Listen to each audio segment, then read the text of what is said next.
you see that? I saw it. I did it. Did you see the memo about this? I mean, I'm excited. You can tell by my read. Hey, did you see? Did you happen to see? It's time for Hey, Did You See? Hey, man, did you touch my drum set? Have you read this? Right now on Travis and Sliwa. All right, what's going on? We got. Sorry, guys. I don't know who starts this. I'm like, is it me? Is it you guys? No, you're good. You take over. All right. Well, so I was up this morning and I couldn't sleep, so I came across some very interesting stories. One of them being, would you guys drink wastewater, toilet water, as your drinking water? That should be a quick no. Wastewater, toilet water. You know what? It was such an an obvious no, Laura, that I was waiting for like the context.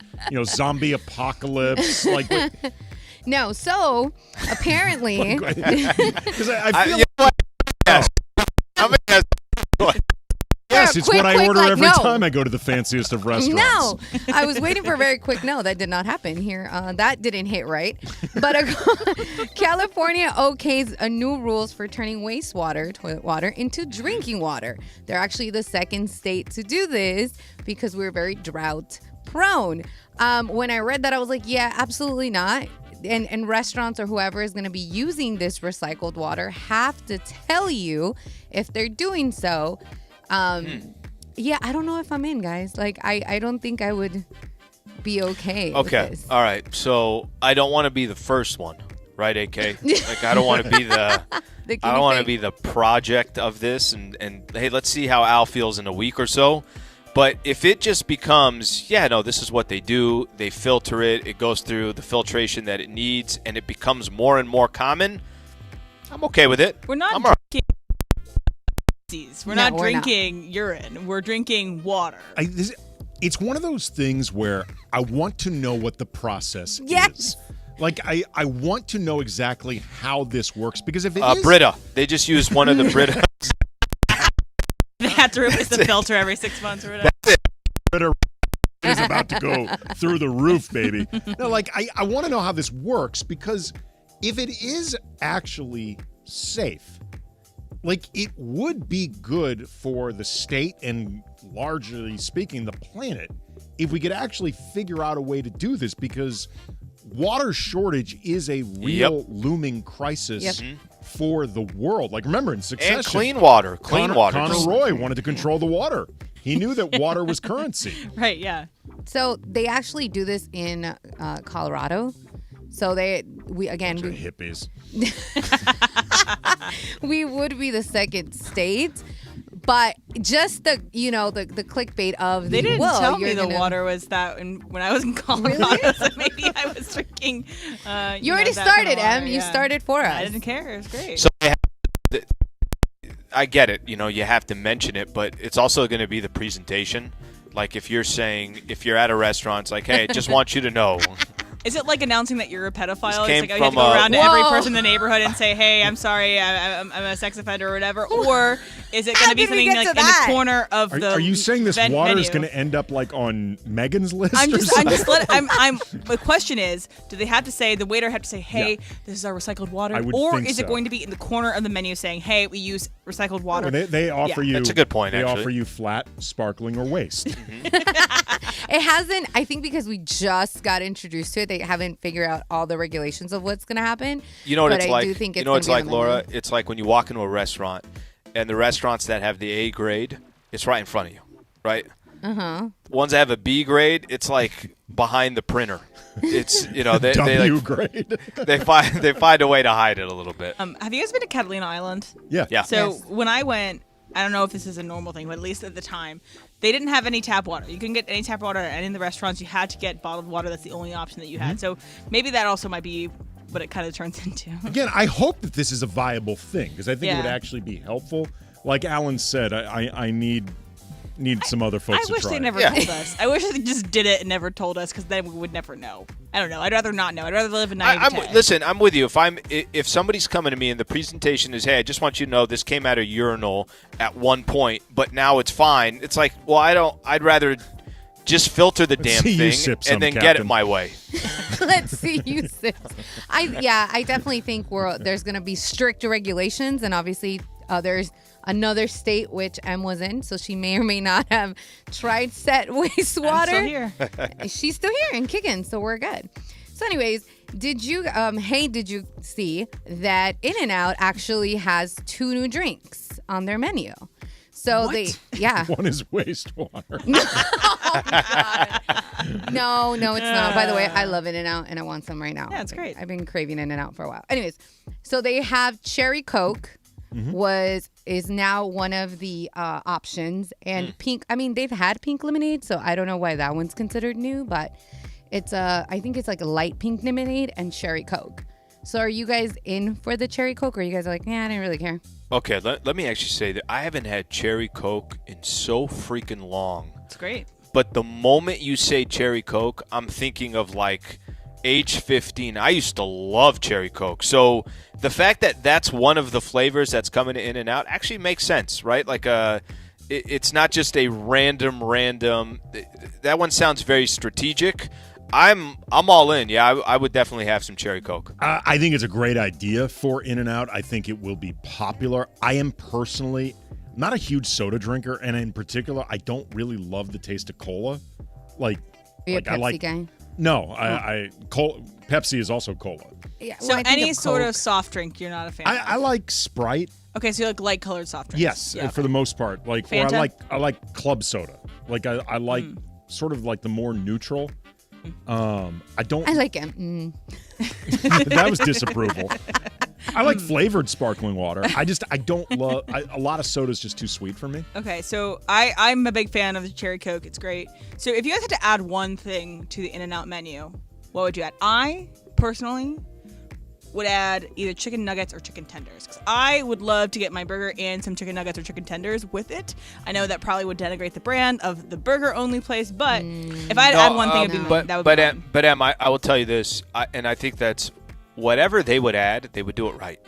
So that's like 100%. so that whether it's if they added, hey, we're gonna add a chicken sandwich to our menu, they're gonna do it right. Whether they're adding chicken nuggets, they're gonna do it right. So I think whatever In-N-Out adds, they're gonna do it right. You guys saw, Em, I know we talked about it. Did you guys see the Idaho. new location? Yeah, in Idaho. How long the wait was? 8 hours. It's crazy. And you know what's kind of funny? It's like, I get it. Like In-N-Out, for somebody who's never had it before, or here it is, it's entering a different state. They just freaking do it right, and all the pub that they have feels like it's the right Would pub. you add anything, Al or Andy? There's a part of me that says don't add anything, because I think part of what makes it In-N-Out is the simplicity? Yeah. Exactly. Like from a marketing branding standpoint, I actually think it would be a mistake for them to add something, regardless of whether or not they did it well. So I'm inclined to say no. I would like them to add the Whopper. Give me some bacon. Yeah, some loaded fries. That's Bacon. not a terrible idea. Yeah. Bad. Like avocado. Accessories for the burger. Yeah. I think you hit on it, Laura. Thank you. Expand the range within the burger. Yeah. Give me the bacon. If they came out and said Tater we're tots? introducing a burrito, I'd be like, it makes sense. In-N-Out can do anything they want. If I and it will suggested freaking be successful. If I suggested like Beyond or Impossible, would I get shot? Like if somebody says No, you're fine. vegan. But you might. You might. That's still Monty's, fine. bro. That Go to also Monty's. might be a Yeah. factor cap later on. So Oh, Could be. Okay. There you go. Okay. Should the Rams be satisfied where they're sitting today? I thought there were some interesting quotes yesterday that Emily pulled from Matt Stafford. The Rams are about to take on the Saints. Both teams are sitting at 7-7. Personally, for me, I don't think it's going to be much of a game tonight. I think the Rams are rolling, and I think they're going to show it on national TV tonight as well. We'll talk about the Rams coming up next. Stay right here. Travis and Sliwa Show, AK in the house, 710 ESPN. Tease the season. Big news, Laker fans. John Ireland here. You can now stream every Lakers game on the ESPN LA app. Don't miss a second of the action with Michael Thompson and I on the call. Plus, all your live and local Lakers talk every day in the palm of your hand. You're one tap away from everything Lakers. You could even win Lakers tickets. Download the ESPN LA app and bam! Download the ESPN LA app at the App Store and Google Play.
has the same person dropped off food at your house twice in one day?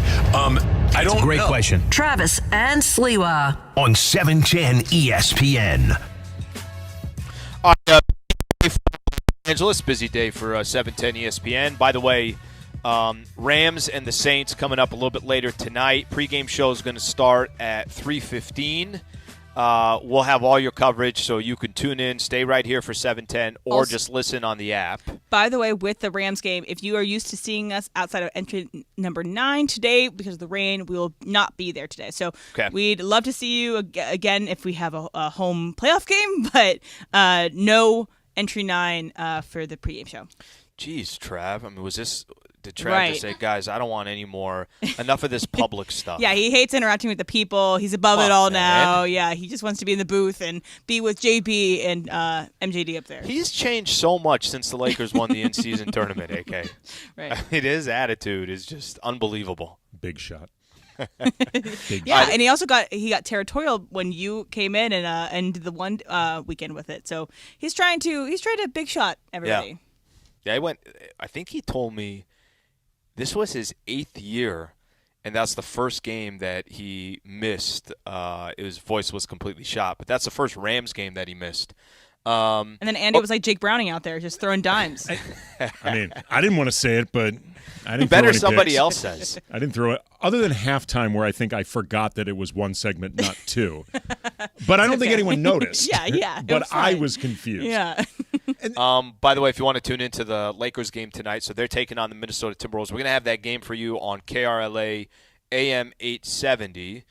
By the way, pregame show is going to start at 4:30. You could also listen. Just make sure you download the ESPN LA app. There's a Laker tile there, so you could listen to the games. You could stream them. You could do the same for the Rams. So we got you. We got you covered. AK, it's interesting. So tonight is a standalone game, Thursday night football game. And I remember you and Trav talking about it for the longest time. Hey, is this game going to get moved? Is it going to get moved? Yeah.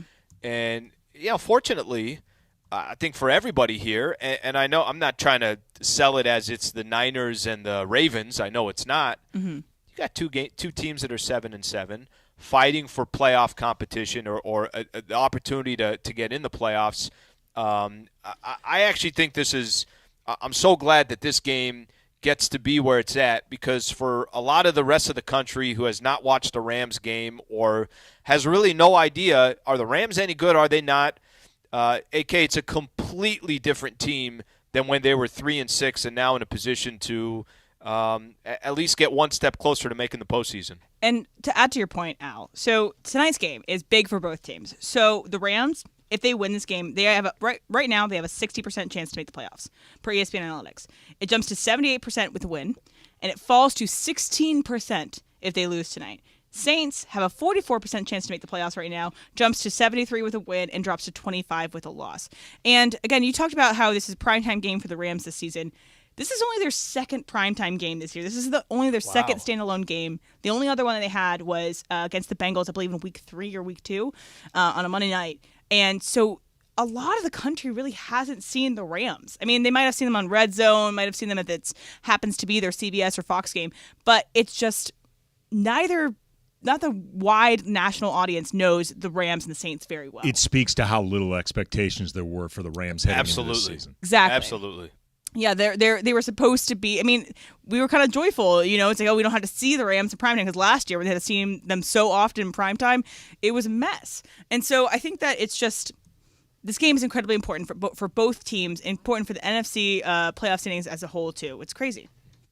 Well, I'm gonna throw this in there as well. By the way, Laura just giving me a heads up on this. It sounds like, we can get right back to the Rams for a second. It sounds like LeBron and Gabe Vincent both out tonight. Oh, for Lakers and the Timberwolves. That's not good. And this is, I actually thought there might be a chance, the way AD rolled his ankle yesterday and then was clearly limping. I mean, did not look like, and if you ever rolled your ankle, if you stay on the floor and you tighten your sneaker up, you're probably good for the rest of the game, but the moment you take it off, it's going to start swelling. I thought he might be more of a question mark, and we'll see what happens as we get closer to tip-off. So keep that in mind. No LeBron, no Gabe Vincent. Laura, thank you for passing that along. And AD is questionable. Questionable? He is listed right now as questionable. Okay. Okay, so I do want to go back. Let me read a quote here, and I think what you said, AK, about the expectations were, well, why would anybody think anything of the Los Angeles Rams? This is supposed to be a 4-win, 5-team win, whatever it is, 6 wins, let's say at the most, and here they are at 7-7. Here's what Matthew Stafford had to say about exceeding expectations so far. He said, I don't think anybody is satisfied at the moment. To be honest with you, if you are, you're in the wrong place. There's a lot to be had throughout the rest of the season, but we have to take it one game at a time. I think it's the beginning part of that quote that's most important. I don't think anybody's satisfied at this moment. Why would they be satisfied? Well, I think this is the part of it as well that's most important. Matthew Stafford he's won a Super Bowl, and he was a part of the team that won a Super Bowl. Let's keep going. Aaron Donald, Cooper Kupp, Sean McVay, foundational pieces just a couple years ago won a Super Bowl. They were not accustomed to the season that they had last year, and yes, the expectations were low, but AK, once you reach a point, if you'd have told me that the Rams were going to win 5 games this year, I wouldn't be mad, disappointed, and I'd be like, okay, yeah, that sounds about right. But they're 7-7, and right now is where they're playing their best ball. Right now, they put themselves in a position that if they just beat the Saints and the Giants, we'll see what happens against San Francisco, but that means they're already, at the worst, going to be over 500, and I think probably make the playoffs if they just win those 2 games. I think as the season progresses, the expectations do change, and I get it. I think there's be a lot of people to be very disappointed if they didn't make the playoffs at this point because of the way they set themselves up. Well, I just think it would be bizarre for them to be satisfied right now, given that they have an opportunity in front of them.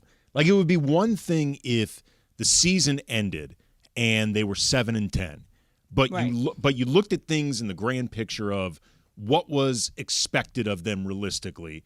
With 7 wins, they might have actually exceeded those expectations. So at the end of the year, you could say, all right, there is some degree of satisfaction in knowing that we outplayed the expectations. We showed certain things that we're made of. We showed that we had a great rookie class, Puka Nacua, Steve Avila, like all that sort of stuff. Byron Young. Mm-hmm.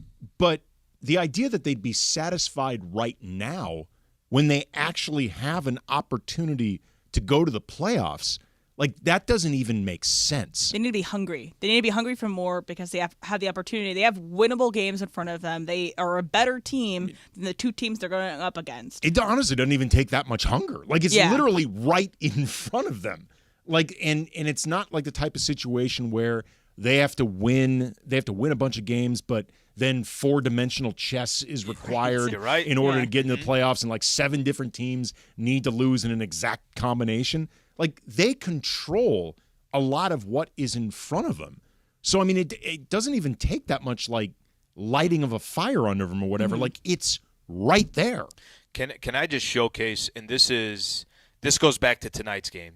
If you just look at the record for the Saints, and I will be the first to say, I have not watched much of New Orleans this year. I don't even know how I would watch them unless I had, obviously I'm watching at Red Zone, NFL Network, something along those lines. But they're 7-7.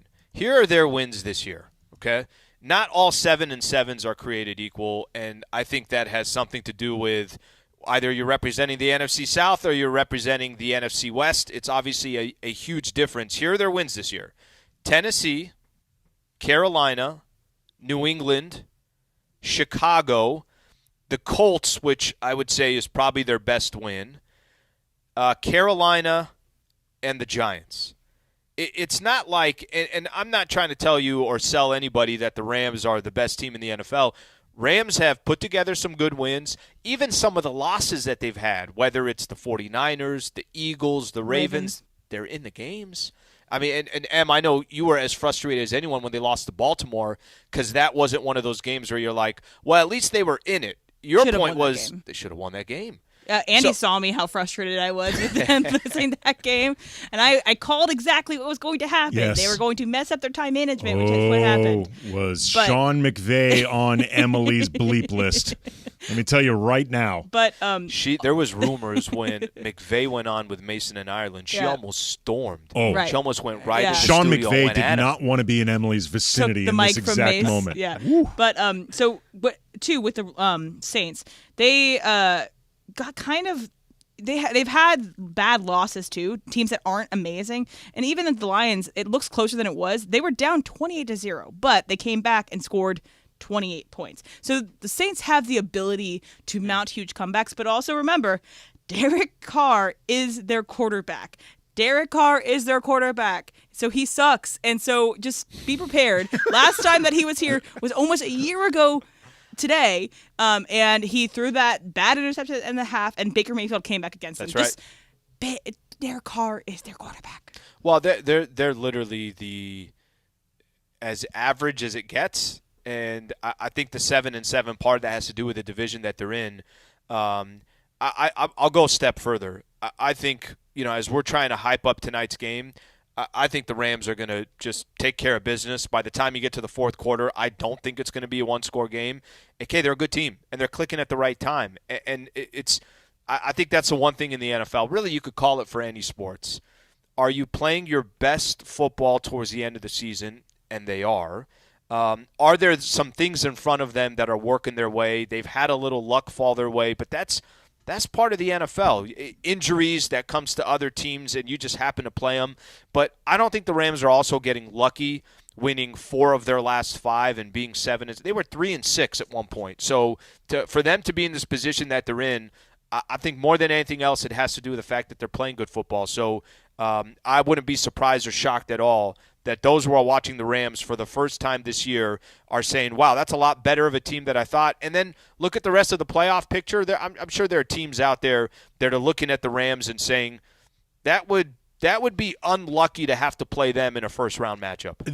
The way I see it is, if the Rams get into the playoffs, you're not going to want to play them because by definition they have to be playing well. Yep. Like it is pretty much impossible for them to back into the playoffs. I like your Laker comp. Yeah, last year the Lakers. Like after all the trades and that period trying to get themselves into the play-in and then eventually the playoff, you knew that if they managed to make this happen, they have to be playing well because it was impossible for them to just fall into the playoffs. And it turned out the Lakers were playing well. And there are teams in the NFC that are going the other way, that are almost backing into the playoffs. Their records are great, but they're backing in because they're not playing their best ball right now. The Rams are 4-1 since the bye. They are a new team since the bye. It's almost like the Lakers after the trade deadline. They were a new team after that, and then they're going to keep on going. Well, that's also, too, where, like bringing it back to the beginning of this conversation with Matt Stafford and, the idea of being satisfied, clearly they aren't. Because they had the opportunity just to say, screw it, we're done when they were 3-6. And it would have been easy. And honestly, I think it's what a lot of people ultimately would have expected for the season anyway, because a lot of people thought that this was just going to be a quiet tanking for Caleb Williams. And it's not what they did. So the idea that they would be satisfied just makes no sense. It has nothing to do with the way they've actually played. Okay, and at 3-6, there were a lot of those conversations. Hey, stop winning, and here they are. Okay, Super Bowl champion DeMarco Farr will join us next. We'll preview this matchup coming up between the Rams and the Saints.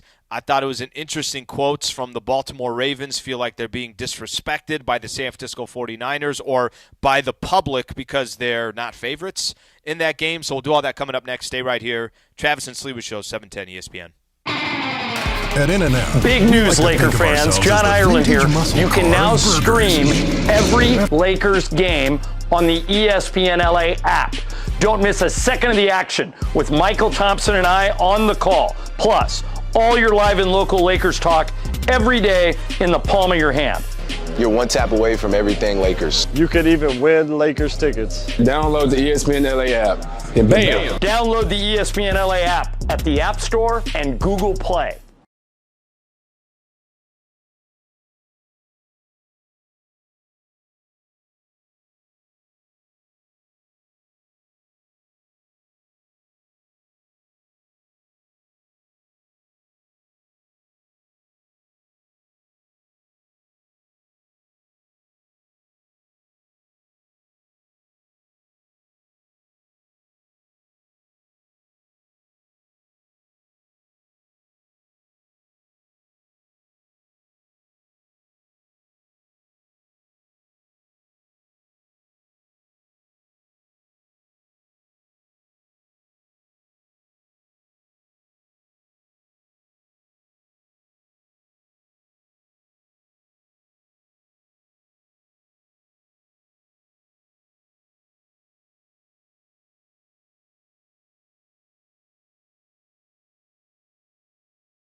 ESPN.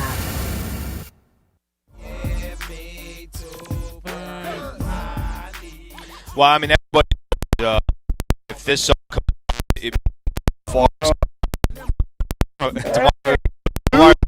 you know the connection here. I mean, listen, if you're in Nelly videos, how do we not start off with a Nelly track?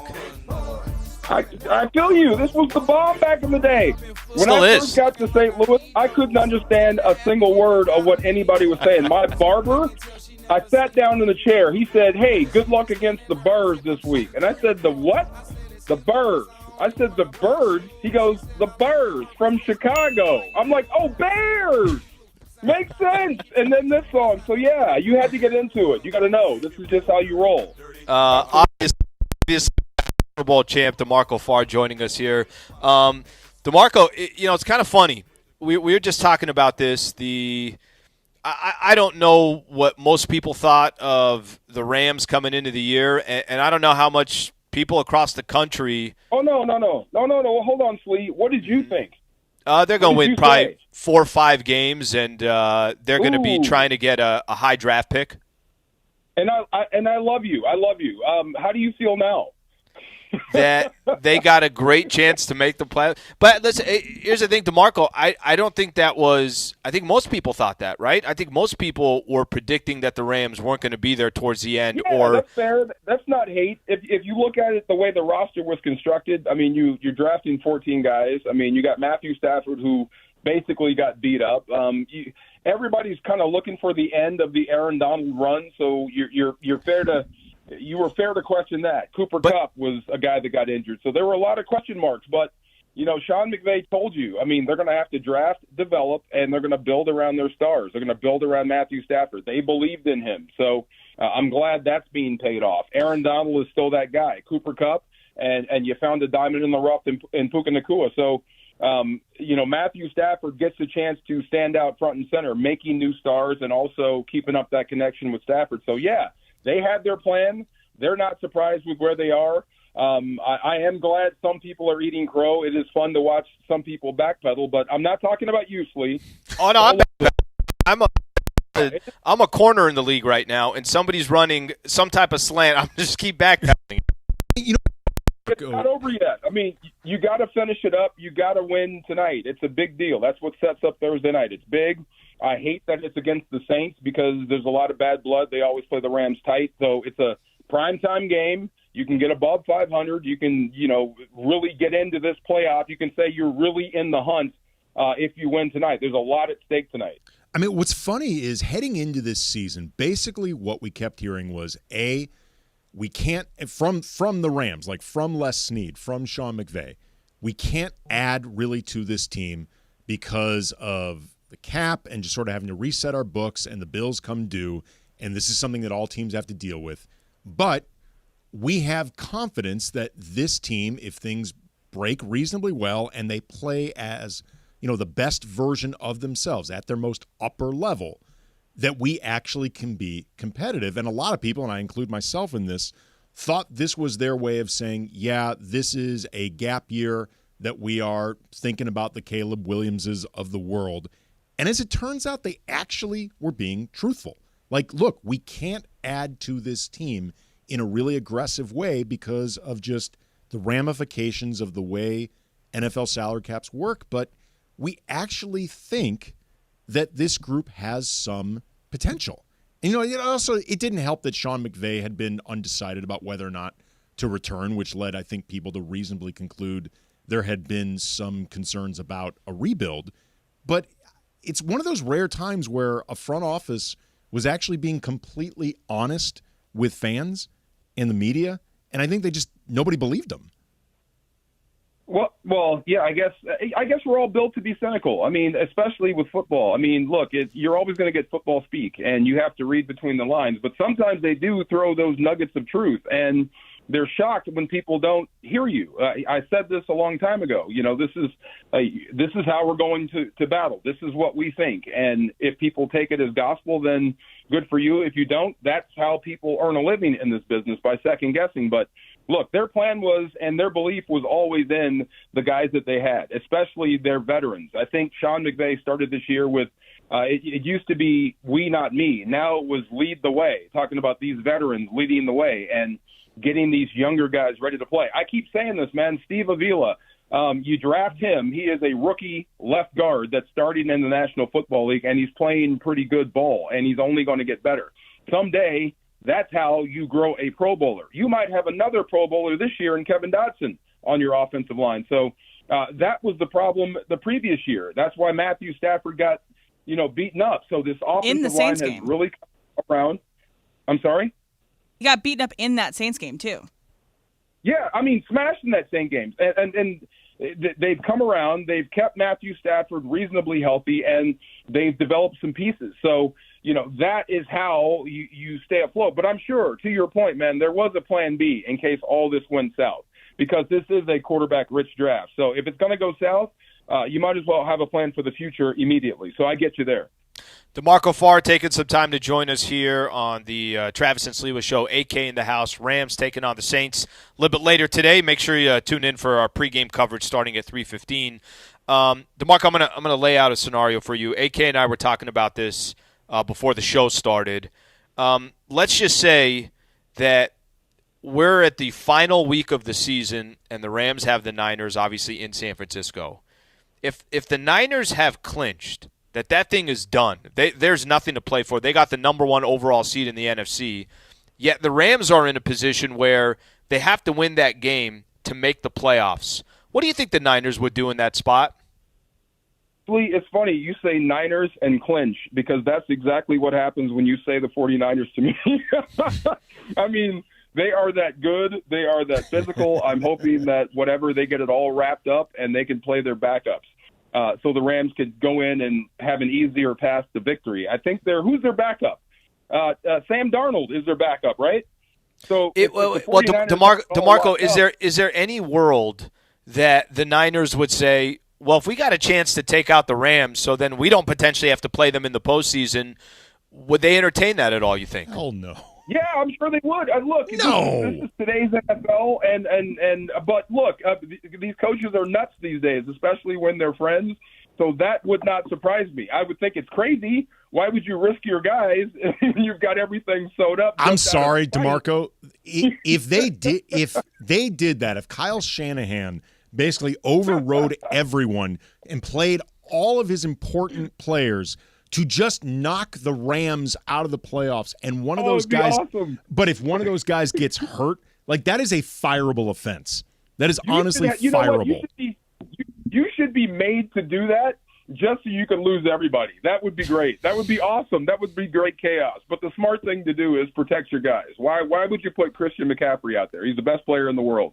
You save him for the postseason. Brock Purdy, same thing. You save him for the postseason. But even not at full strength, I'm sure Shanahan's going to have a plan to knock the Rams out of the playoffs with whoever he throws on the field that day. Yeah, it would be insane of him to do that, just to take the Rams out of the playoffs. No. I love it. I would do that. I have a question for you. I would definitely do that. I am a spiteful guy. I would try if my best friend, a guy I loved and hated at the same time, was coaching in my division and I could knock him out. Oh yeah, I would override everything to get him out of there. And then I get fired. DeMarco, you're with the team every day. You're with them all the time. And I think I watch the games, and they're all the home games. And so from me watching, I feel like Puka Nacua is the emotional center of this team. You could see it a lot in that Browns game when he left and then he came back, and it felt like the team was riding on him. So I'm going to ask you. Let me stop you. Go ahead. No, I mean, Puka is fantastic, and I mean, he is so tough, but he is a rookie, and he gets treated like a rookie. The emotional center of this football team is number 9. Yeah. That's the core. The reason Puka keeps doing this Lazarus impersonation when he makes the catch, gets hurt, you think he's dead, and he wakes up and comes back. It's because Matthew Stafford is saying, "Get up, I need you." Right. Yeah. So let's take Matthew Stafford off the board, because I think that saying a quarterback is the MVP of a team is one and the same. But who is the MVP of the Rams if it's not Matthew Stafford? Okay, outside of him, then Kyron Williams has been a revelation. Sure. He has been dynamic. He's run the football hard. I mean, I said this versus the Commanders on the short yardage, the end goal situation where he had the rushing touchdown. He looked like a human form of Tetris. There was only a slight crevice, and he danced his way in there and plowed in there like a bell cow back. That's what you want out of starters. Those are the guys you talk about when you talk about leading the league in rushing or just dynamic running backs. So he's close to 1,000. No one had that. No one had a 1,000-yard back behind this offensive line. So that's the stuff you're talking about, AK. That was the stuff that all panned out. That if it didn't work out, then you'd be in this quarterback-heavy draft. But Kyron Williams has run the football. He's been effective, and the O-line has really driven him to that point. So I would say that's it right there. That's been the biggest surprise. No one's shocked when Matthew Stafford throws a touchdown pass, but when Kyron Williams goes for $130, that shocks everybody, including the defense you're playing that day. Like, he might be the most valuable just in the most literal sense. Like, the value of what he's doing changed a lot of their offense. Like having a running game, of course. Yeah, it gave them a dimension that if they didn't have, I don't think they'd be in this position right now. And they still throw the ball 3 times at the goal line, which is just confounding to me. Okay, Emily. Okay, so I got to interview Harold Jackson today. He played for the Rams in the 70s, fantastic receiver. If you think Deshaun Jackson was great, same guy, wide open. So I'm going through the 70s, the history of Rams football. And running backs, guys going berserk here at running back is not new. So Kyron Williams is in the right spot. He is a Southern California running back, which means you can do this year-round. If you talk about Puka Nacua becoming a star, get ready for this guy if he has a great game tonight versus the Saints. DeMarco, great stuff, bud. By the way, I love the Tetris reference. AK, I don't know you, but I could see DeMarco just killing it in Tetris. Just killing it in Tetris. Absolutely. Oh, my God. You know what? It's funny, man. I did not react well to losing, though. So you may have not invited me to your house when I was a kid. I was that guy. Couple Game Boys got smashed. I get it. Right I understand it, man. I understand it. DeMarco, thank you for the time, bud. Good luck tonight, and hopefully the Rams. We're talking later this week, and the Rams are sitting at 8-7. Thanks, bud. Yes, sir. Thank you, fellas. Thank you, Em. Talk to you soon. All right, that's DeMarco Farr right there. When we come back, we got Factor Caps. Stay right here. Travis and Sliwa Show, AK in the house, 710 ESPN. Okay, introducing Pizza Hut's new $7 Deal Lovers menu. Tons of your favorite Pizza Hut faves starting at just $7 each. The $7 Deal Lovers menu, by the way, only from Pizza Hut. Order now, earn rewards for your next free pizza on the Pizza Hut app or at pizzahut.com. Product availability, prices, and participation vary. The Kia season of giving back. Big news, Laker fans. John Ireland here. You can now stream every Lakers game on the ESPN LA app.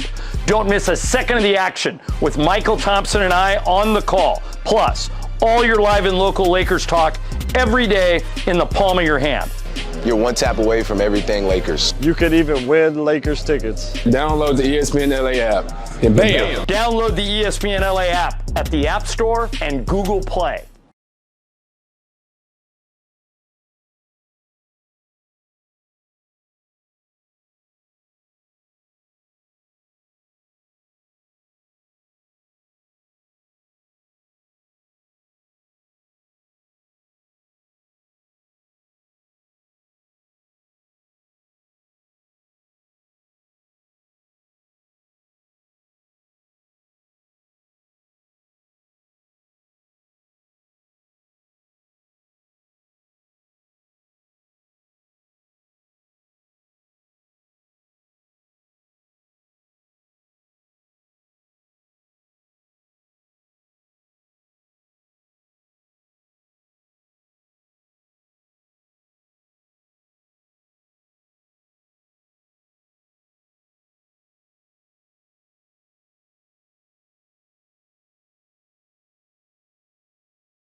cap, but I'm going to go fact. First of all, it's not a cap. It's No, it just is a cap. Welcome to Factor Cap. Hey guys. What's up, man?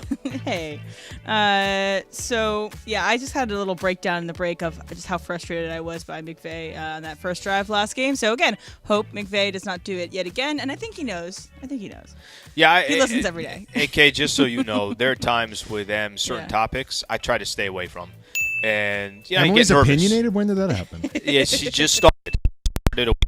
Gets on her stance and she's difficult to move in a different off direction. of that stance? Yeah, I never noticed that. Yeah, well, be more aware. Right, exactly. All right, so Chargers have had a disappointing season, to say the least. But their social media team still is one of the best in the NFL.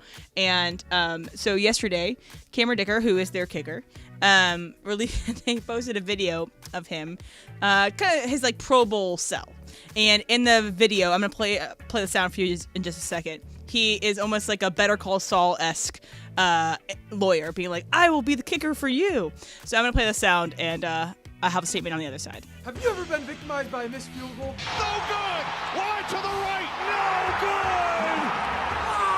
Ah! My name is Cameron Dicker, and I'll kick for you. 50, 40, 30, doesn't matter. I'll make it. Bang! Bang! Bang! Rain, sleet, or snow, this leg is ready to go.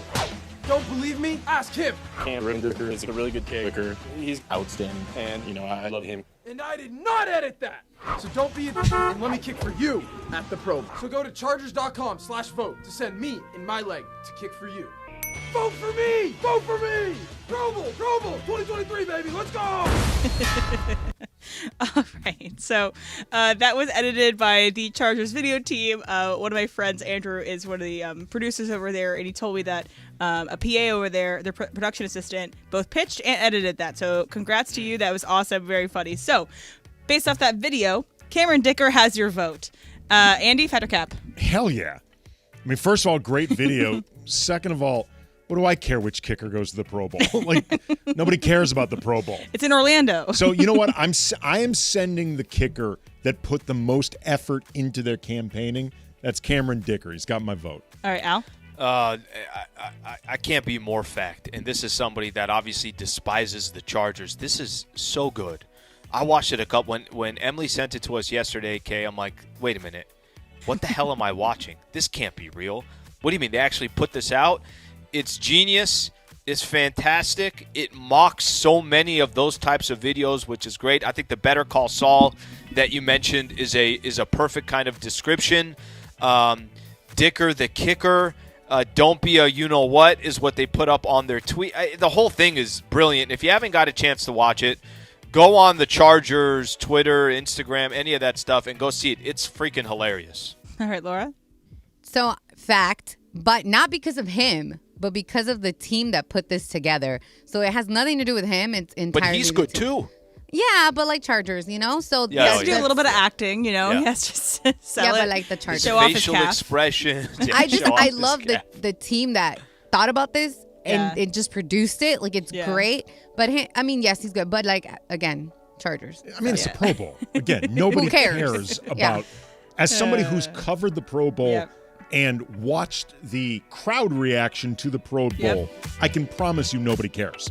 Each team should put up if you win, you should put up some kind of banner for the Pro Bowl. Oh, of course. God. Or just that our kicker went to the Pro Bowl is a great one. But shouts out to the Chargers video team. Y'all always kill it over there. So, okay. So I believe this was this morning on First Take or Get Up. I think it was First Take. But Mad Dog gave his Christmas dislikes. He also gave his Thanksgiving dislikes about a month ago.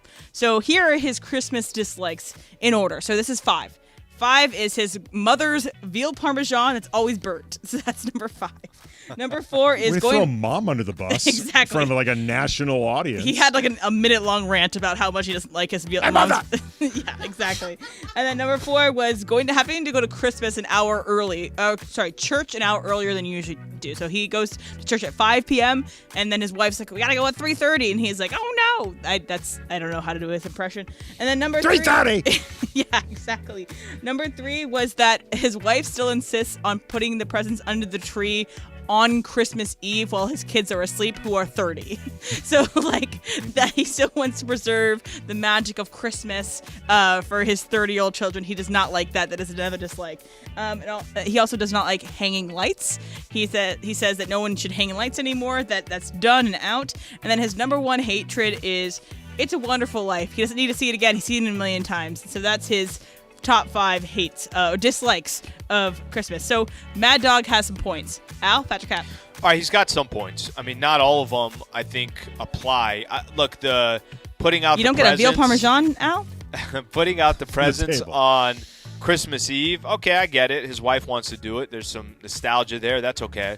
The church thing is the best point that I heard, because this is what happens usually on Christmas and Easter, that 90% of the population who does not go to church goes to church on Christmas and Easter.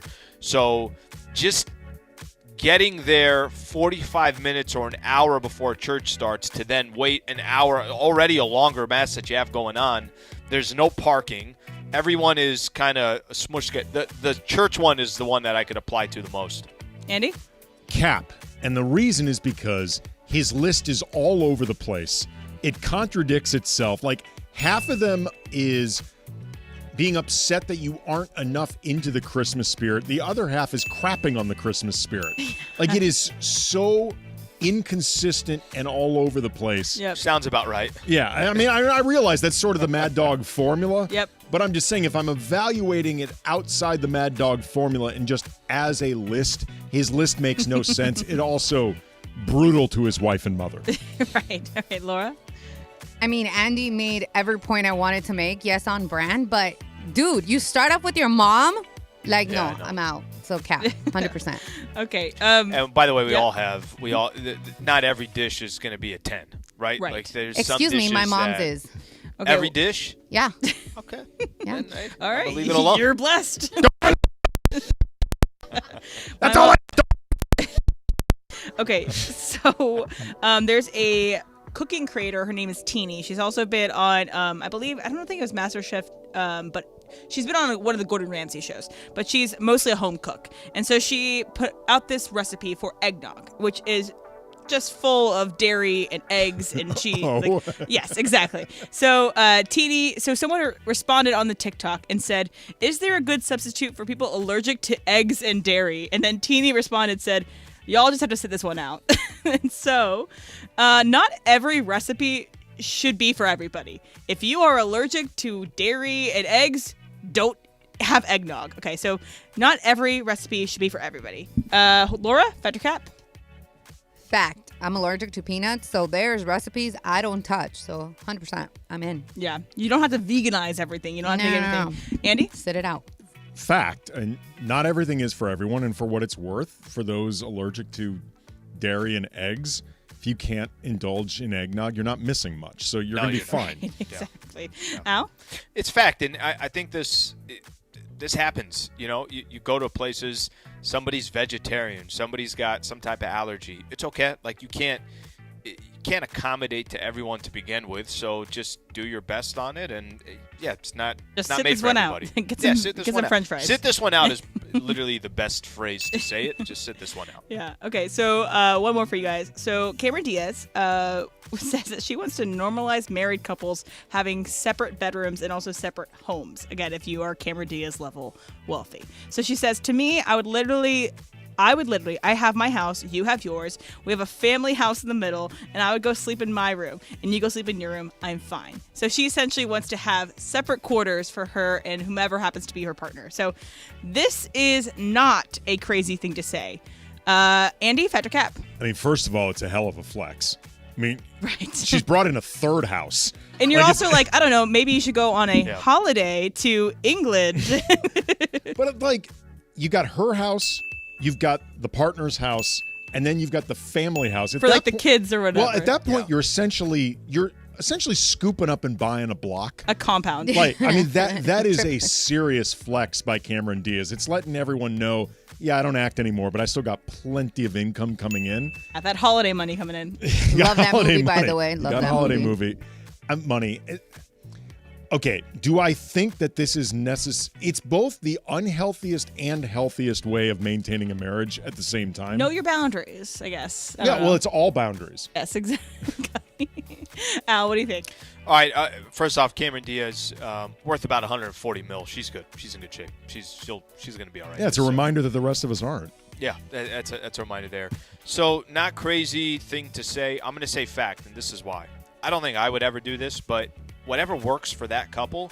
If there's couples that it would be completely absurd to think of that, great. Let it work for them that way. If there's other couples that say, no, we've been doing this for 10 years and it works for us, we still love each other, we just have a little bit of space, that's okay too. I don't think everything's got to be created equal. I don't think every couple's created equal. So I think that I don't think it's just crazy. I don't think it's crazy because if it works for somebody, then let it work for them. Laura? This is hard for me. I personally don't like it. So, Cap, I know there's such a thing as sleep divorce where couples are sleeping in different bedrooms, but she took it to a whole nother level. So, I mean, it sounds like a plan for spending as little time around your partner as possible. Or maybe it's just like a partnership, but without having the, partner aspect of it. I mean, her next thing she's going to say is not It's like a business partner you're sleeping with at that point. Yeah, like it just doesn't seem like, okay, again, right? Like your house or mine tonight, you know? Yeah, it's just weird to me because when you're in a marriage, not that I know because I'm not married, but for me, it's just like I wouldn't. Well, you and the boo are essentially married for all intents and purposes. We're not, but if I'm gonna commit myself to that person, isn't the vow like till death do us part in good in sickness and in health and like good and bad and all this other stuff? With 3 different addresses. That's a lot. I don't know. Some people might be just really light sleepers, and it really makes them irritable. Different bedrooms. You're so light, you have to be in a different house? Yeah, that's like couple blocks down. Block. Yeah. I get North Block. Like look into some Ambien. It's not for me. I'm just saying. Hey, look, Emily's trying to play both sides here. She wants to lay out what it would look like. Okay, that's Factor Cap. Thank you, Em. She's like, how do I end up in a relationship with Cameron Diaz? This sounds great. Yep. Lifestyle-wise, this sounds phenomenal. All right, we come back. We got some updates on the Lakers. LeBron, Gabe Vincent, they are a no-go tonight. Anthony Davis is questionable. Plus, the Clippers have won 9 games in a row. Does that mean something? Does it not? We'll do all that coming up next. Stay right here. Travis and Sliwa Show, 710 ESPN. Big news, Laker fans. John Ireland here. You can now stream every Lakers game on the ESPN LA app. Don't miss a second of the action with Michael Thompson and I on the call. Plus, all your live and local Lakers talk every day in the palm of your hand. You're one tap away from everything Lakers. You could even win Lakers tickets. Download the ESPN LA app and bam! Download the ESPN LA app at the App Store and Google Play.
It's the right move. Do you think it's the right strategy? No. Live from LA Live on 710 ESPN. All right, but he is in for a pregame show for the Rams. That'll come up a little bit later today. 3:15 will be the start of the pregame show, and something to keep in mind, we're going to be running both broadcasts today. The Rams will be on 710 ESPN, but you could also get it on the ESPN LA app, of course. And for the Lakers, you could do the same thing. You could stream the game, which if you have not downloaded the ESPN LA app, do it. It's the easiest thing to do. You get all the shows.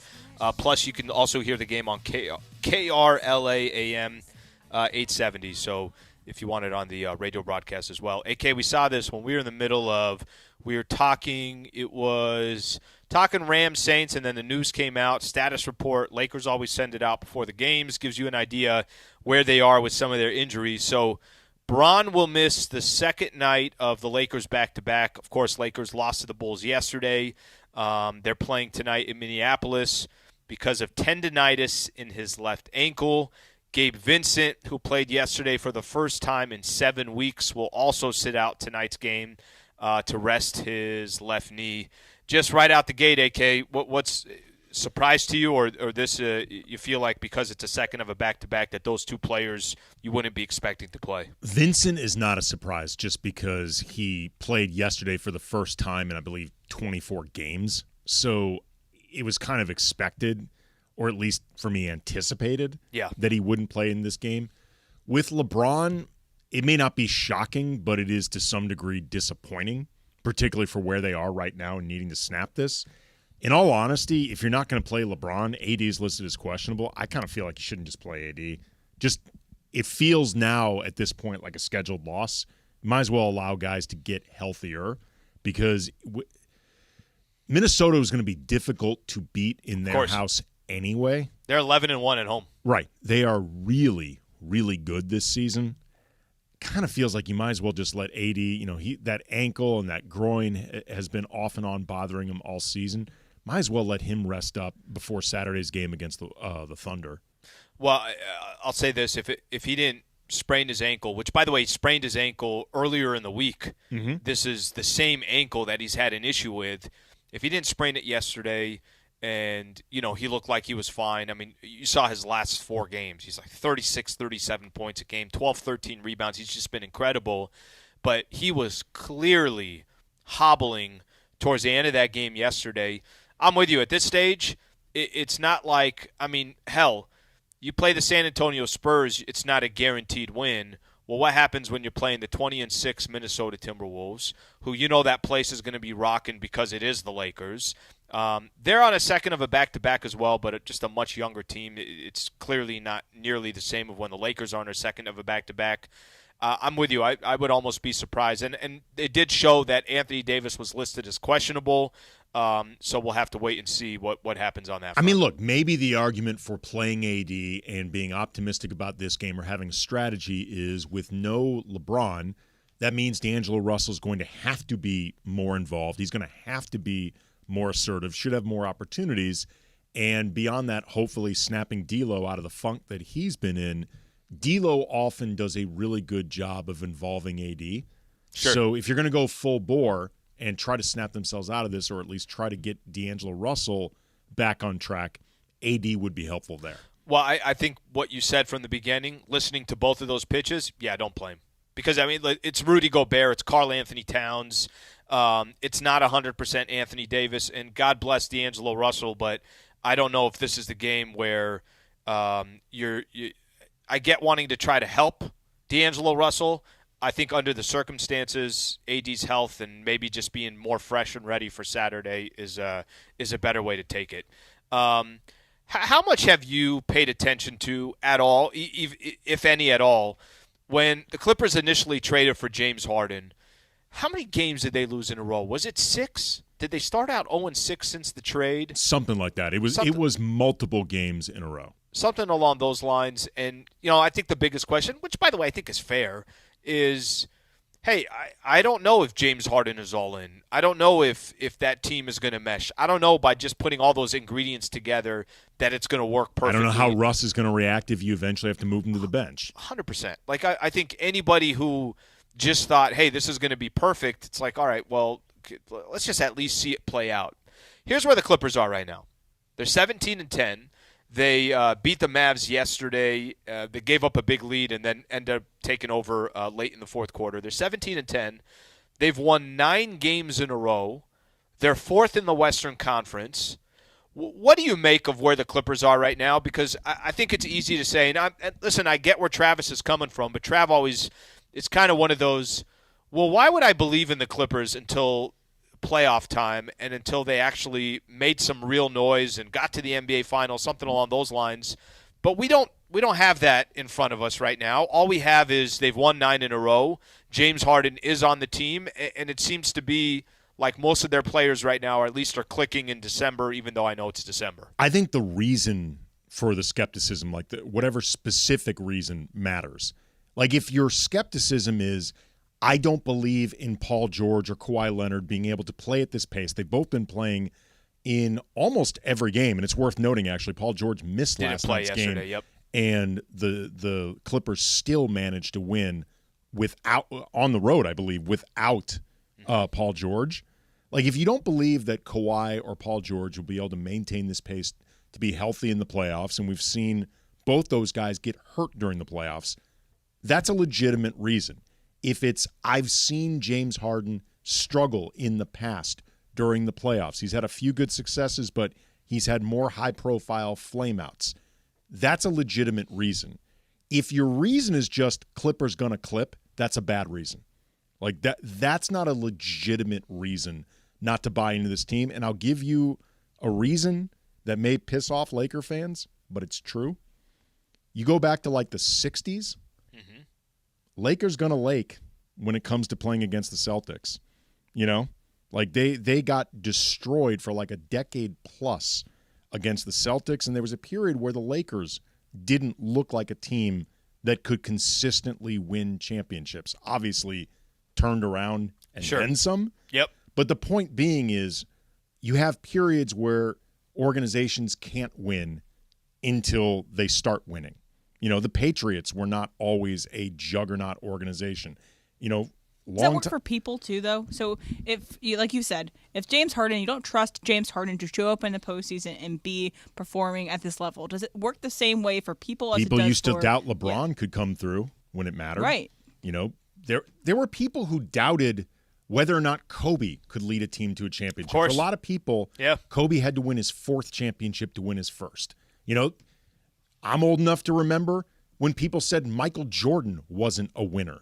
Like he was just this ball hog, empty calories scorer with all the commercials and the McDonald's and the sweatsuits and whatever, but he's not a winner. Like everybody's not a winner until they are. Well, and something to keep in mind here, and I don't know how the Warriors used to be a laughingstock organization. They used to. You're right. I don't know how closely you look at this, but it's not just winning. All right, well, who'd you beat? So let me just give you an idea for the Clippers. In their last 10 games, they've won 9 of 10. The Kings, Warriors, Nuggets, Kings, Warriors, Knicks, Pacers, Mavs. The reason why I mentioned that, AK, a lot of playoff teams there, right? And I'm not telling you that the Clippers are going to go win an NBA championship, but I think you also got to give credit when credit's due. And I think I'm with you in the. It's not always fair to just say, well, what are they going to do in April? I don't know, or in May or June. I'm not sure what they're going to do. But I know that they've won 9 games in a row, and they've beat some good teams, so give them some credit there as period, well. Maybe we can talk about this on the other side. Is this period for the Lakers and the Clippers, which is more indicative of the team, you think? The Lakers not playing so well right now, or the Clippers playing really well? Which is more indicative of the team? Let's do that when we come back. Plus, looks like we got a little bit more information. What is Yamamoto going to do? And it sounds like it might be between 2 teams in New York rather than the 2, one on the West Coast and one on the East Coast. We'll talk about that as well. Stay right here. Appreciate you guys being a part of the show. Travis and Sliwa Show, 710 ESPN. Start 2024 with the chance to win one of 2 new Mercedes at Yamaha. Big news, Laker fans. John Ireland here. You can now stream every Lakers game on the ESPN LA app. Don't miss a second of the action with Michael Thompson and I on the call. Plus, all your live and local Lakers talk every day in the palm of your hand. You're one tap away from everything Lakers. You could even win Lakers tickets. Download the ESPN LA app and bam! Download the ESPN LA app at the App Store and Google Play.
Travis and Sliwa on 710 ESPN. I hope everybody holidays. Got a Rams game coming up tonight. Got a Lakers game coming up tonight. So a lot going on in the sports world. Em, I'm going to let you kind of tee off on this one. So you were just – give me the comparison you were trying to make. The Lakers are certainly struggling. They're 1-4 in their last 5. The Clippers have won 9 games in a row. Right. What were you referencing right there? Right. So do you trust the streak of the Clippers to be who they are right now? That they are this good, that they are on a 9-game win streak, that this is who they are? Or do you trust that Lakers right now being on their poor streak is more who they are? So which do you think is more who this team is? The Clippers being very good right now on the streak, or the Lakers not being so good? Okay, this one's actually kind of easy for me. Look, we saw the Lakers get to the Western Conference Finals last year, and we saw them go on a run, and I don't think it was a fugazi, right, as we always kind of try to reference. I think it was, hey, they got 2 of the best players, the top 10 players in the NBA. They have role players that understand their role. They got great height, length, wingspan, guys that can guard multiple positions. I still think that's going to come to fruition, and I still believe that the Lakers will figure things out. I hate where they're sitting. I hate that this 5-game stretch has been confusing. The in-season tournament, the effort that went towards the in-season tournament, to see what's happening now, you're asking yourself, why are they tired because of that?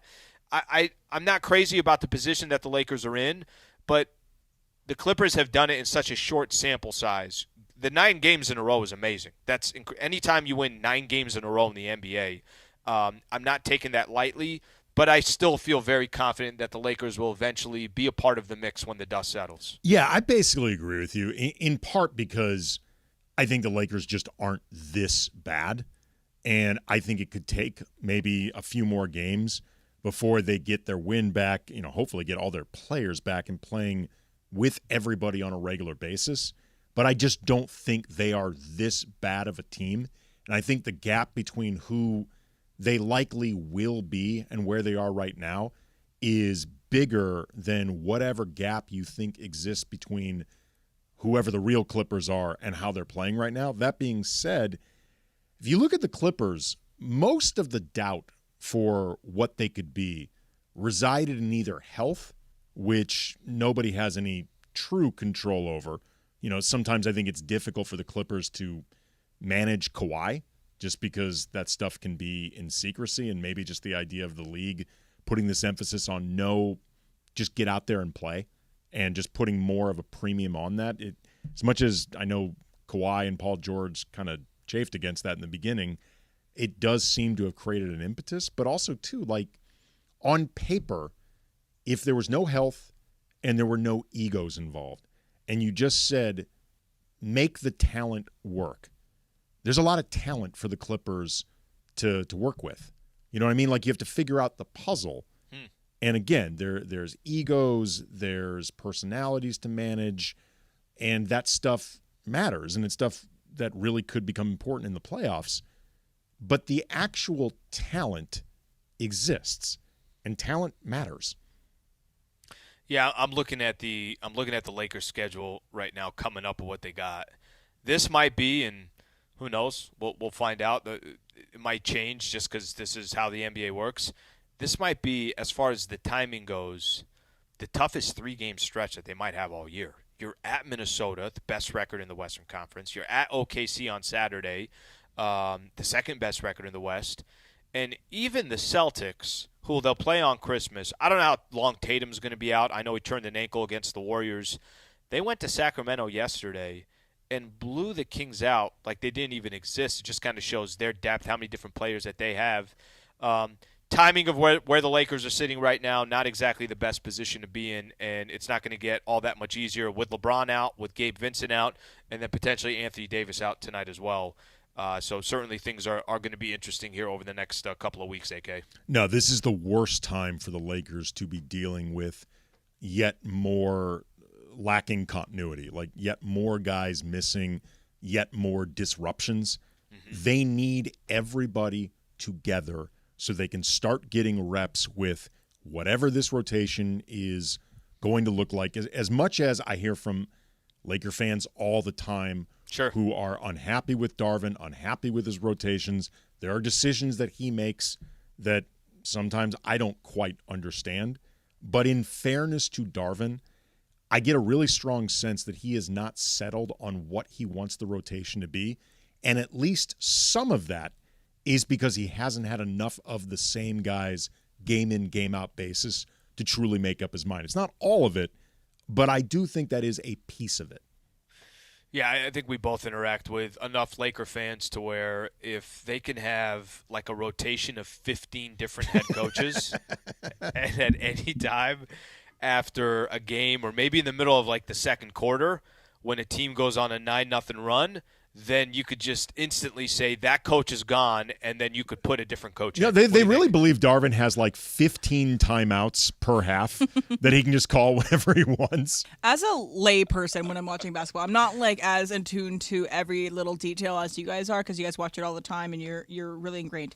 So what is the biggest things that a coach has influence over when I'm watching a game? Is it the timeouts that he uses? Is it the rotations? Like, because I feel like there's people, again, like you said, that are blaming Darvin for all these certain things, but what do they really have control over? Okay, I'll say this, AK. I'll say that the thing that is very clear for me watching Darvin Ham coach over the last almost year and a half, his players play for him.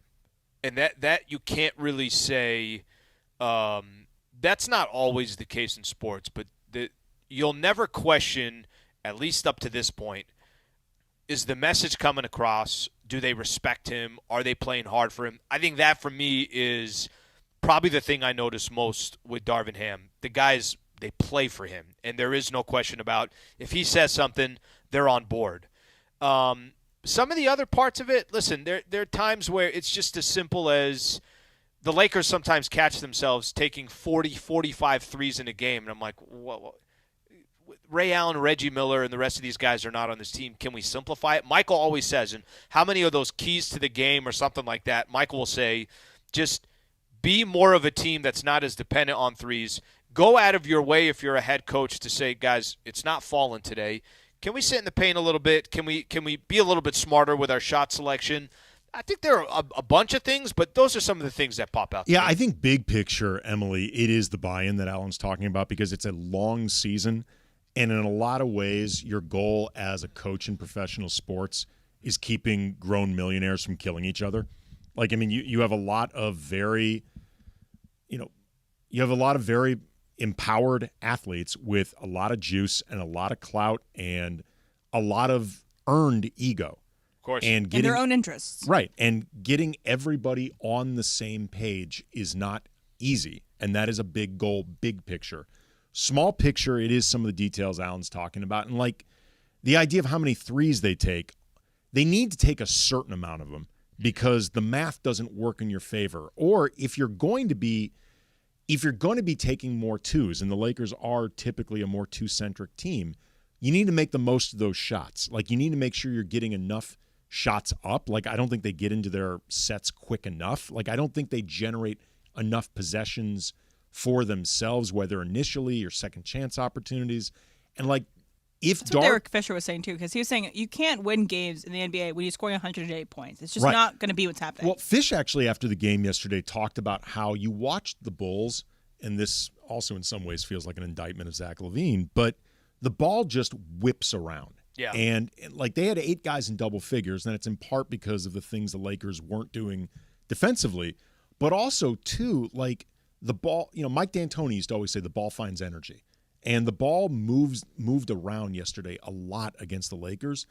The Lakers take forever to get into their sets. They either run super slow or they run kind of just chaos, helter-skelter that feels like they're making it up as they go. The offense feels rudderless. And whatever they do, whether it's the amount of threes, twos, whatever, that feels like something Darvin needs to drill down more on these guys. Like they almost need to get back to basics. What are you doing when you're out there on offense? Like defensively, I think he's found something that when they have everybody together, it works well. But offensively, and frankly, this is something that has been not really working well under Vogel or under Ham during the LeBron AD era. The offense has not been consistently as prolific as you would think it would be with the foundation of those two.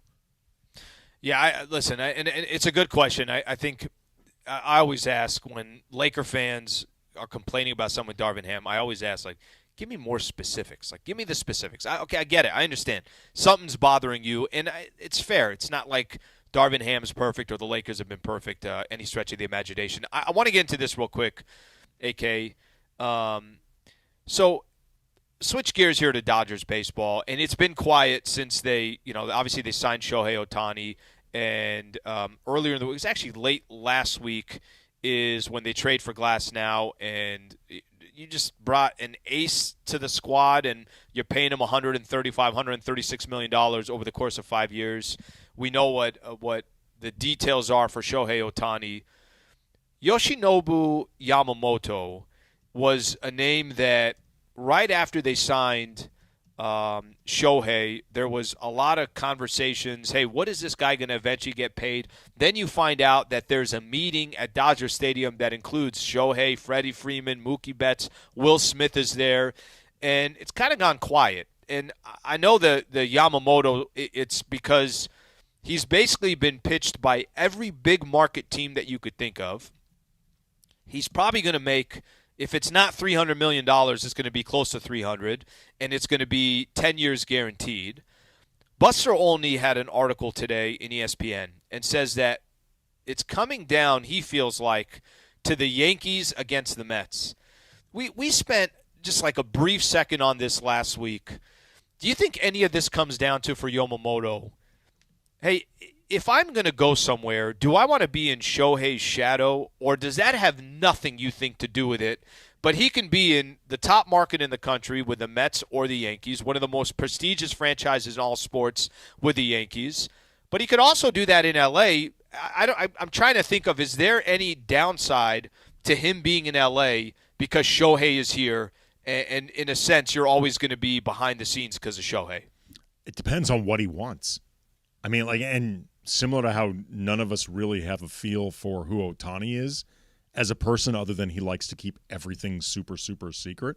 It seems like he just wants his public persona to be about baseball and he's a cute baseball. dog. Right. He's an adorable dog that May or may not be called Decopin. He's lying. He's Yeah, absolutely he's definitely 100% lying. But, That's yeah. trolling is what he's doing. Right. But I have no idea what Yamamoto wants. Like, does he want to be front and center? Yeah. Is he cool with the idea of, like, you're paying attention to 11 different Dodgers and I only get a certain amount of spotlight? That might be an appeal to him. That's the Yankees, too. You're going to have Juan Soto on the team. He's not even going to be the ace of the Yankees. The ace of the Yankees is Garrett Cole, who won the Cy Young last year. Okay, so it's like Yamamoto would be the ace of this next year of Dodgers baseball. It's Probably funny. not after that. It's M. You're not wrong there, but when I say the attention, what I'm referring to is more Shohei, right? That Shohei is the most popular player, not just in baseball. He's one of the most popular athletes in sports. He's certainly the most popular athlete in Japan. He's the biggest star in baseball right now. He's the biggest star in baseball. Does Yamamoto – I'm not even talking about Yamamoto sharing time with Mookie and Freddie and some of the other players that they have. And I see what you're saying about Juan Soto, Garrett Cole. I'm talking more about – Judge. I'm talking more about he owns the Yankees for Japan the way Shohei Ohtani owns the Shohei's not a good example because he literally owns all of baseball right now, so it's a little bit different. But he will become secondary to Shohei in LA. I mean, the truth is, none of us have any idea, and like we're so accustomed to the idea of athletes always looking to build their brand in every single way possible that when you get somebody like Ohtani, who he ultimately ended up choosing the Dodgers, but he doesn't seem interested in going out of his way to build brand in the way we see most athletes, who they all have a podcast now. They all have social media, yeah. Right. Like, we don't necessarily know what to do or how to predict the athletes that we don't know about their interest there. Like, I have no, Yamamoto may love the spotlight. He may make Ohtani look like a spotlight hog. Like, I have no idea. But also, good point. if you're gonna avoid the spotlight, you're not going to LA or New York. You're gonna go to That's Toronto a good or point. Kansas City or That's whatever. a really so either good way, point, if too. those are between the two things, you're gonna get the spotlight either way. You're gonna get a ton of pub either way. In New York, Yamamoto is going to be very much Maybe he beloved. goes to the Blue Jays. Yeah, he could go to the Blue Jays, and he would be their ace, and it would be great. But I think, actually heard he's on a flight right now. Oh, really? You're on Flight Tracker on Reddit? Toronto. Check He's where on the a Shark flight Tank right guy now. is. Yeah, where Cuban is. Someone else. Well, and let's see how it all pans out. Here's the bottom line. If they get Yamamoto, I think, Em, you make a good point of he's coming in here. He's going to be the ace. The Dodgers, I mean, they're not desperate for pitching, but they need more pitching. So if it's not Yamamoto, they're going to try to address it in other ways. And if he ends up in New York, then he's got his own platform on the East Coast and representing one of the other big franchises. Okay, we got College Football Corner coming up next, plus Lincoln Riley. Is he making more excuses? There's a quote that I want to read. We'll get to that coming up next as well. Stay right here. Travis and Sliwa Show, 710 ESPN. Big news, Laker fans. John Ireland here. You can now stream every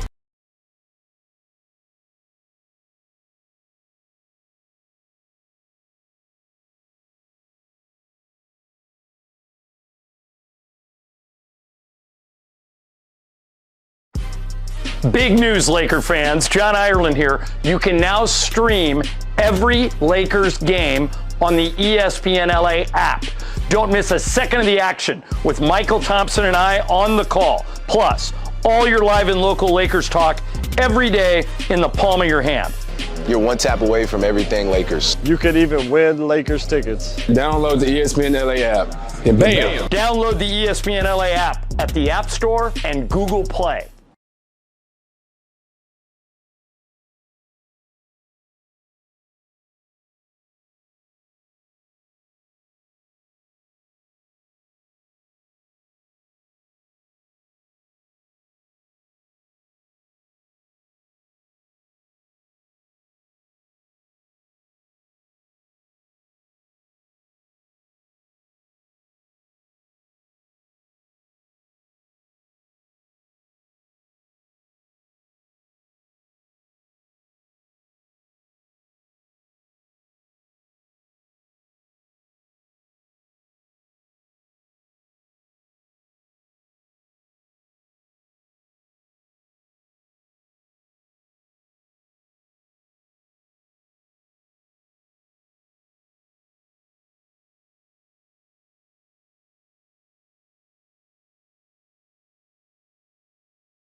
10.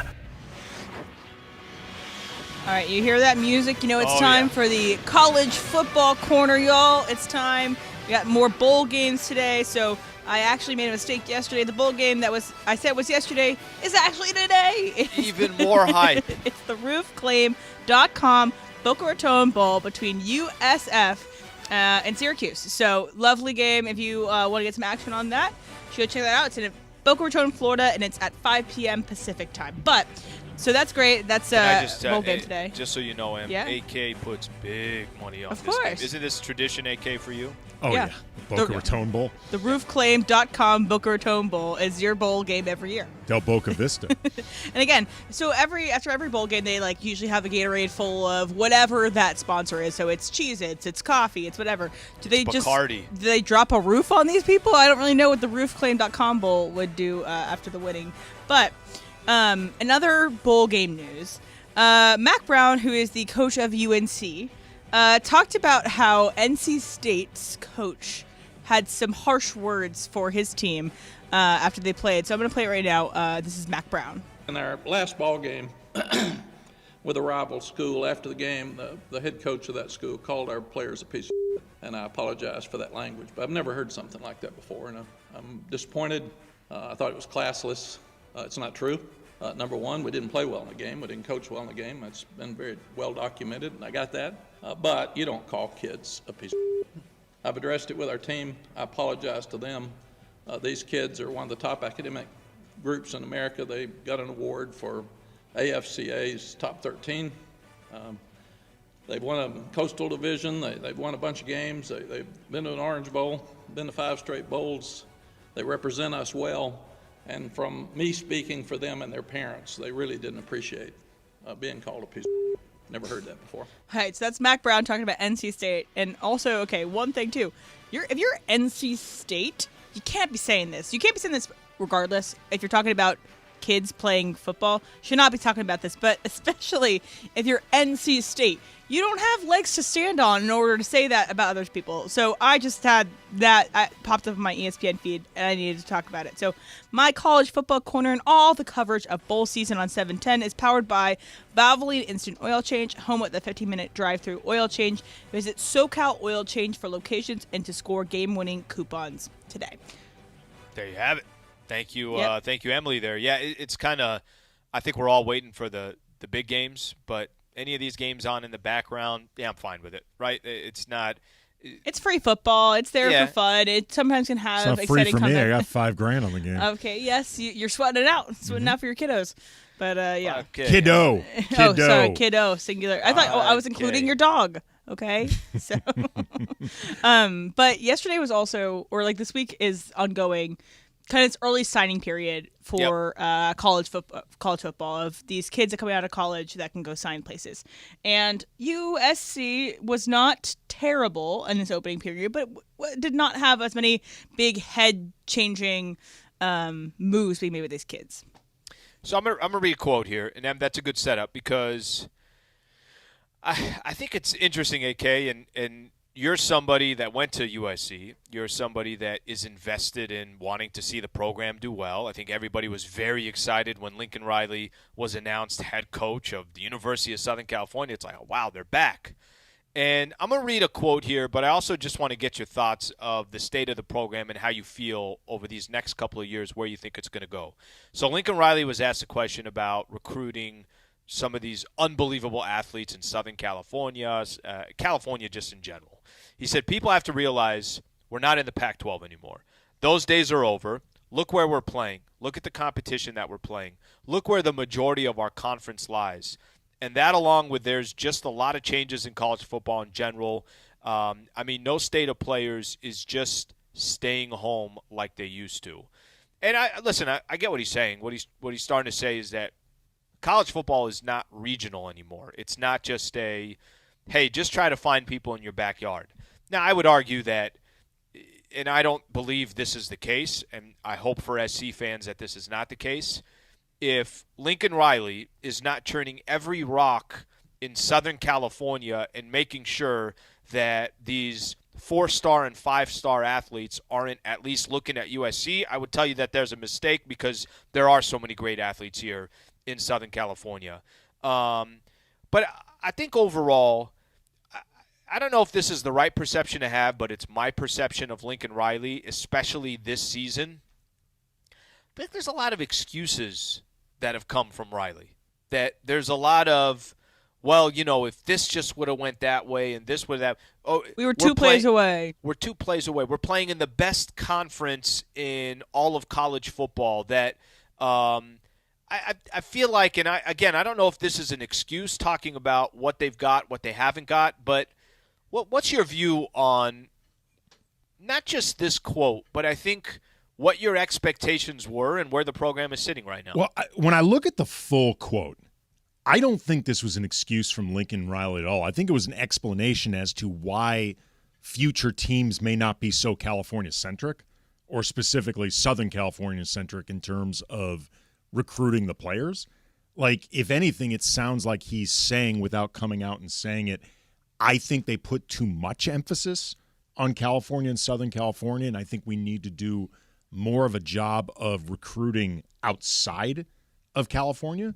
So unless you mean like he's making an excuse for the previous rosters, I guess. But otherwise, it didn't sound like it was an excuse moving forward. It sounded to me more like Riley explaining why the rosters and the recruitment methodology and demographics might be different.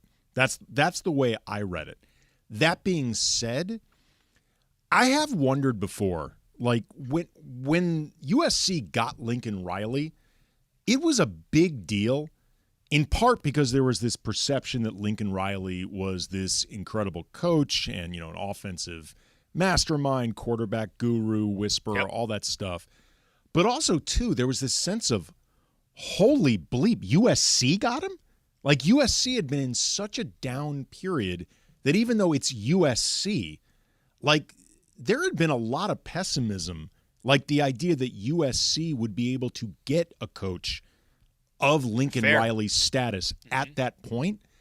There's been a part of me wondering, especially when I hear, like, it's Twitter, so take everything on Twitter with a grain of salt, but you hear from Oklahoma fans who are like, see, this is the Lincoln Riley we all knew about, and y'all got taken by the shiny object. And once you look under the hood more, you see some of the problems that we were all complaining about when he was with Oklahoma.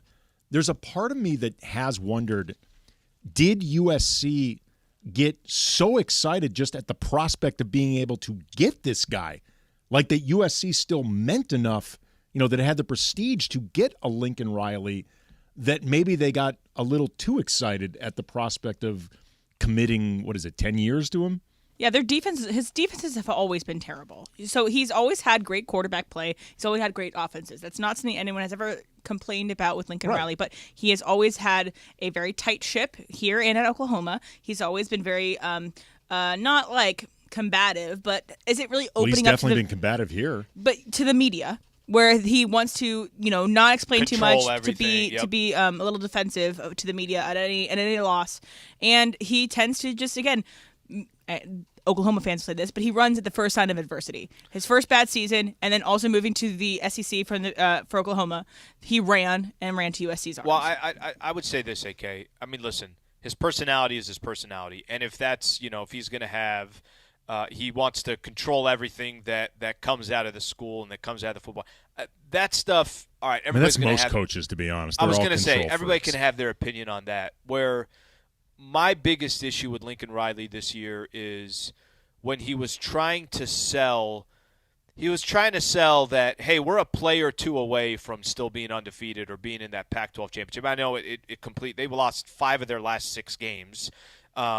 And that's not including the overtime game against Arizona, the 1-score game against Colorado, the California. 1 score in the fourth quarter against Arizona State, the Cal game that you're talking about, the 50-49 game.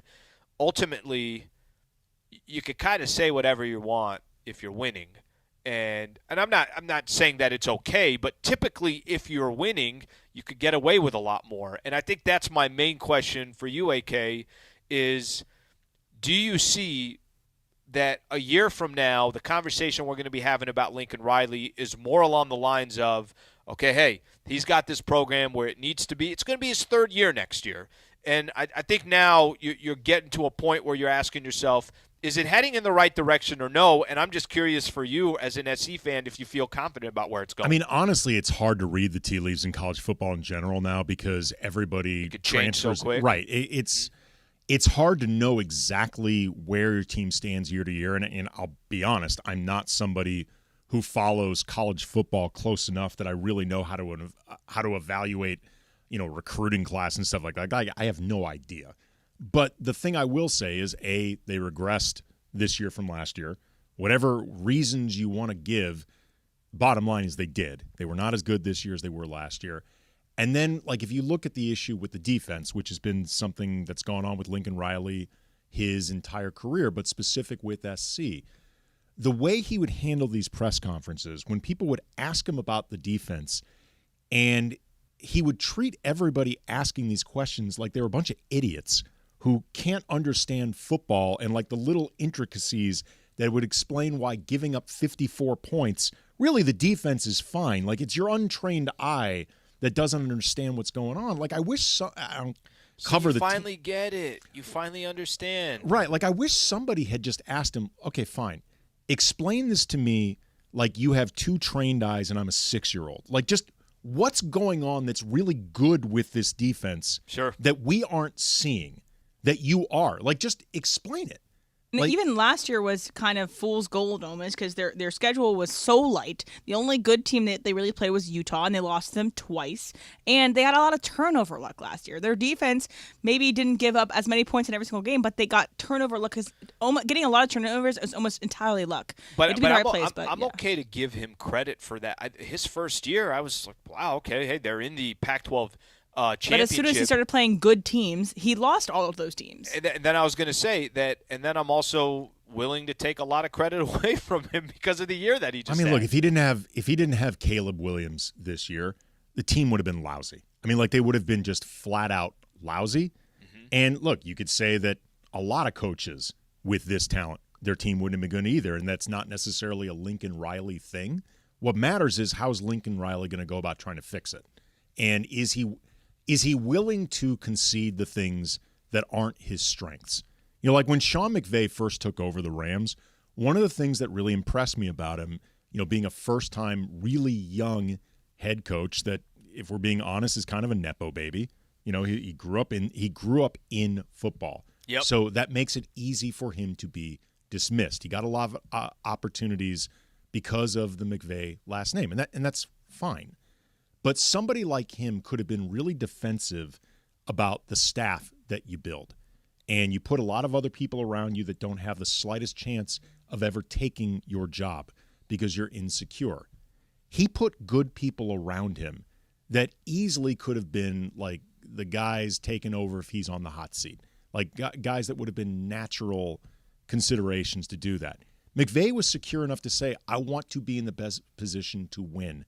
So I'm going to put people around me that know more than me because I'm just starting out. And that's the mark of somebody that knows what they don't know. And it's really important to know what you don't know or know what your strengths aren't. Everybody has weaknesses to some degree. Mm-hmm.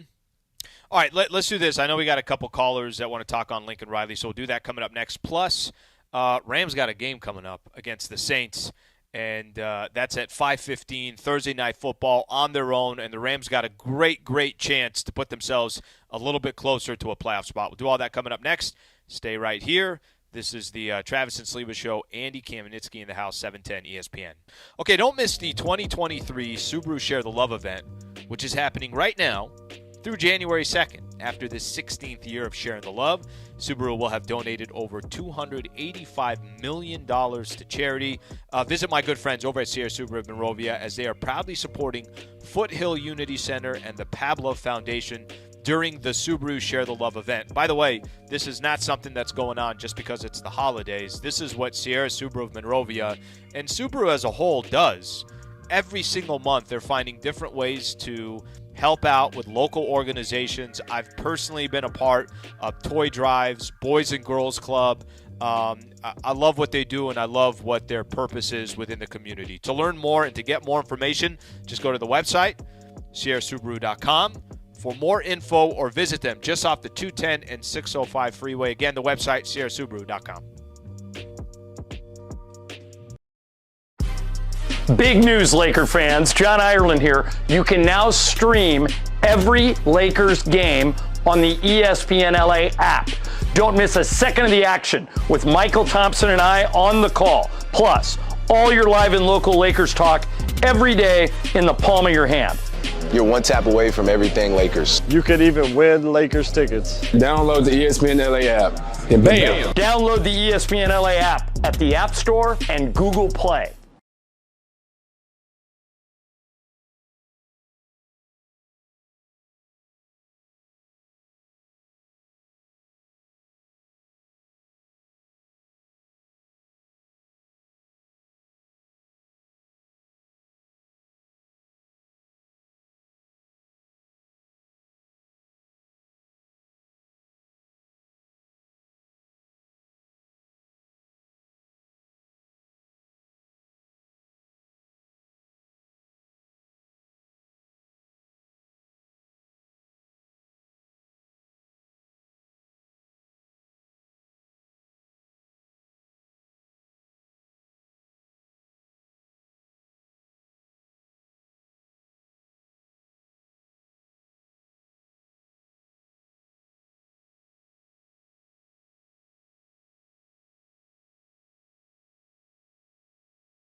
Hey, Ken, ready for?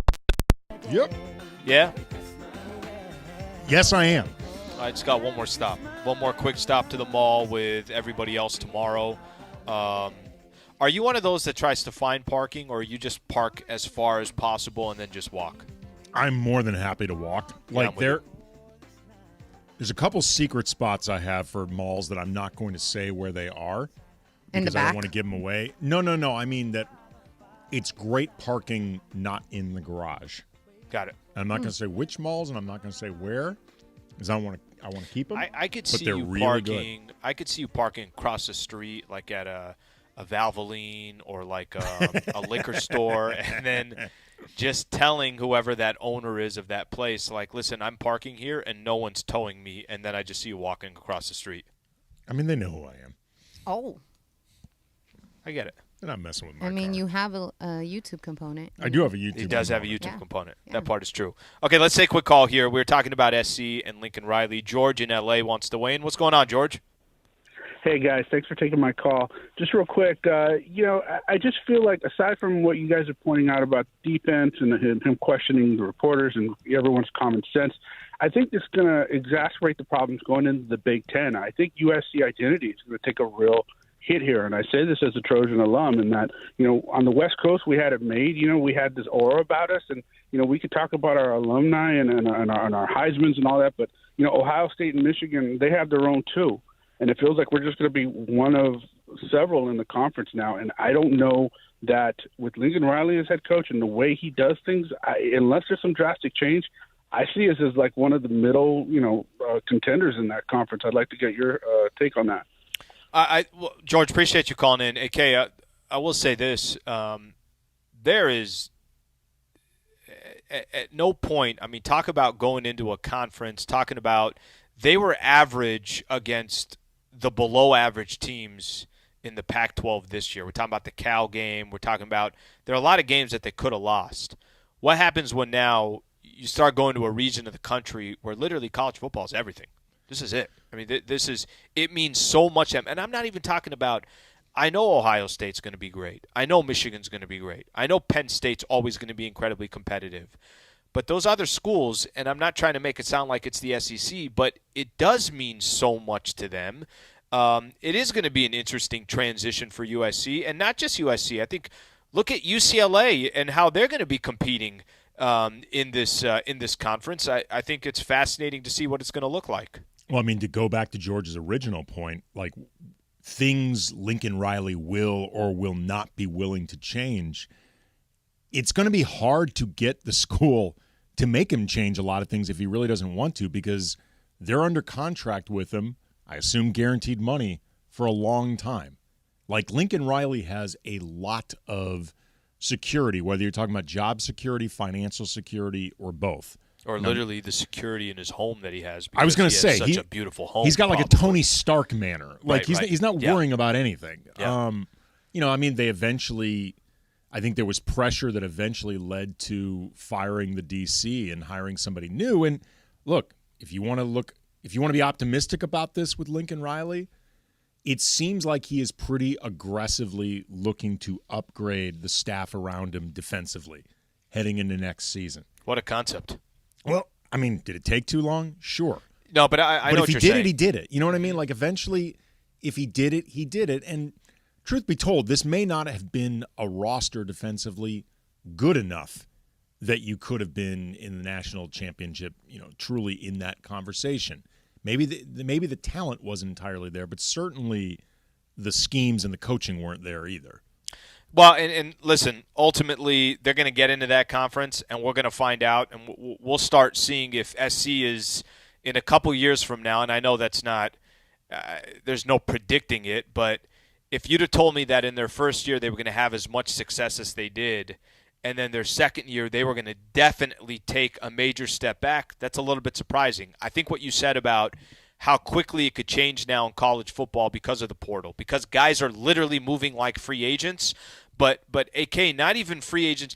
I don't even think saying free agents like regular sports is a good example, because in the NBA you might have a guy that's under a 3-4 year deal.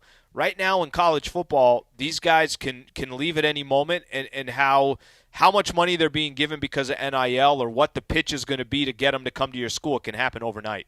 Well, that's why I think it's really important to have the best staff around you, because you won't necessarily have the gift of continuity, and you're going to be probably building and rebuilding and rebuilding and rebuilding on a season-by-season basis to some degree. So you really need coach. Obviously talent's going to dictate a lot of this, but you really need coaches who know best how to use their talent, because you're not going to be able to necessarily build something that sustains and is there to last. All right, we got the dump coming up next. Stay right here. Travis and Sliwa Show, 710 ESPN. Okay, Prize Picks. It's the largest daily fantasy sports platform in North America. Trav and I talk about it all the time. I always talk about it. I put my picks in certainly do it, and it's more NBA focused, NBA related. But look how easy this is. It's just you against the numbers. So instead of battling thousands of other players, including pros and sharks, you just got to pick more than or less than on 2 to 6 player stat projections and watch the winnings roll in. Takes about 60 seconds for you to submit your entry and get everything all ready to go. So I put my picks in. Lakers taking on the Minnesota Timberwolves because we just found out LeBron's not playing, Gabe Vincent's not playing. It changes everything. Anthony Edwards, more than or less than 26.5 points. I'll go more than. Anthony Edwards is a complete stud, puts on a show, it seems like, every single night. And with the Lakers not having LeBron, I think Anthony Edwards will do just that. Anthony Davis, more than or less than 27.5 points. I'll go less than. I'll go less than because AD is coming off what looked like another ankle injury yesterday, was kind of laboring before or as that game was coming to a close against the Chicago Bulls, so I'll go less than. My picks are in. This is how you can go get your picks in, and make sure to use our promo code so you get the incentive that that Prize Picks is offering. Go to prizepicks.com/710. Use that code 710 for a first deposit match of up to $100. One more time, prizepicks.com/710. Use that code 710 for a first deposit match of up to $100. Big news, Laker fans. John Ireland here. You can now stream every Lakers game on the ESPN LA app. Don't miss a second of the action with Michael Thompson and I on the call. Plus, all your live and local Lakers talk every day in the palm of your hand. You're one tap away from everything Lakers. You could even win Lakers tickets. Download the ESPN LA app. And bam! Download the ESPN LA app at the App Store and Google Play.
Off with this, AK, and I know we talked a little bit about it. Em, feel free to jump in as well. The Ravens feel like they have been disrespected.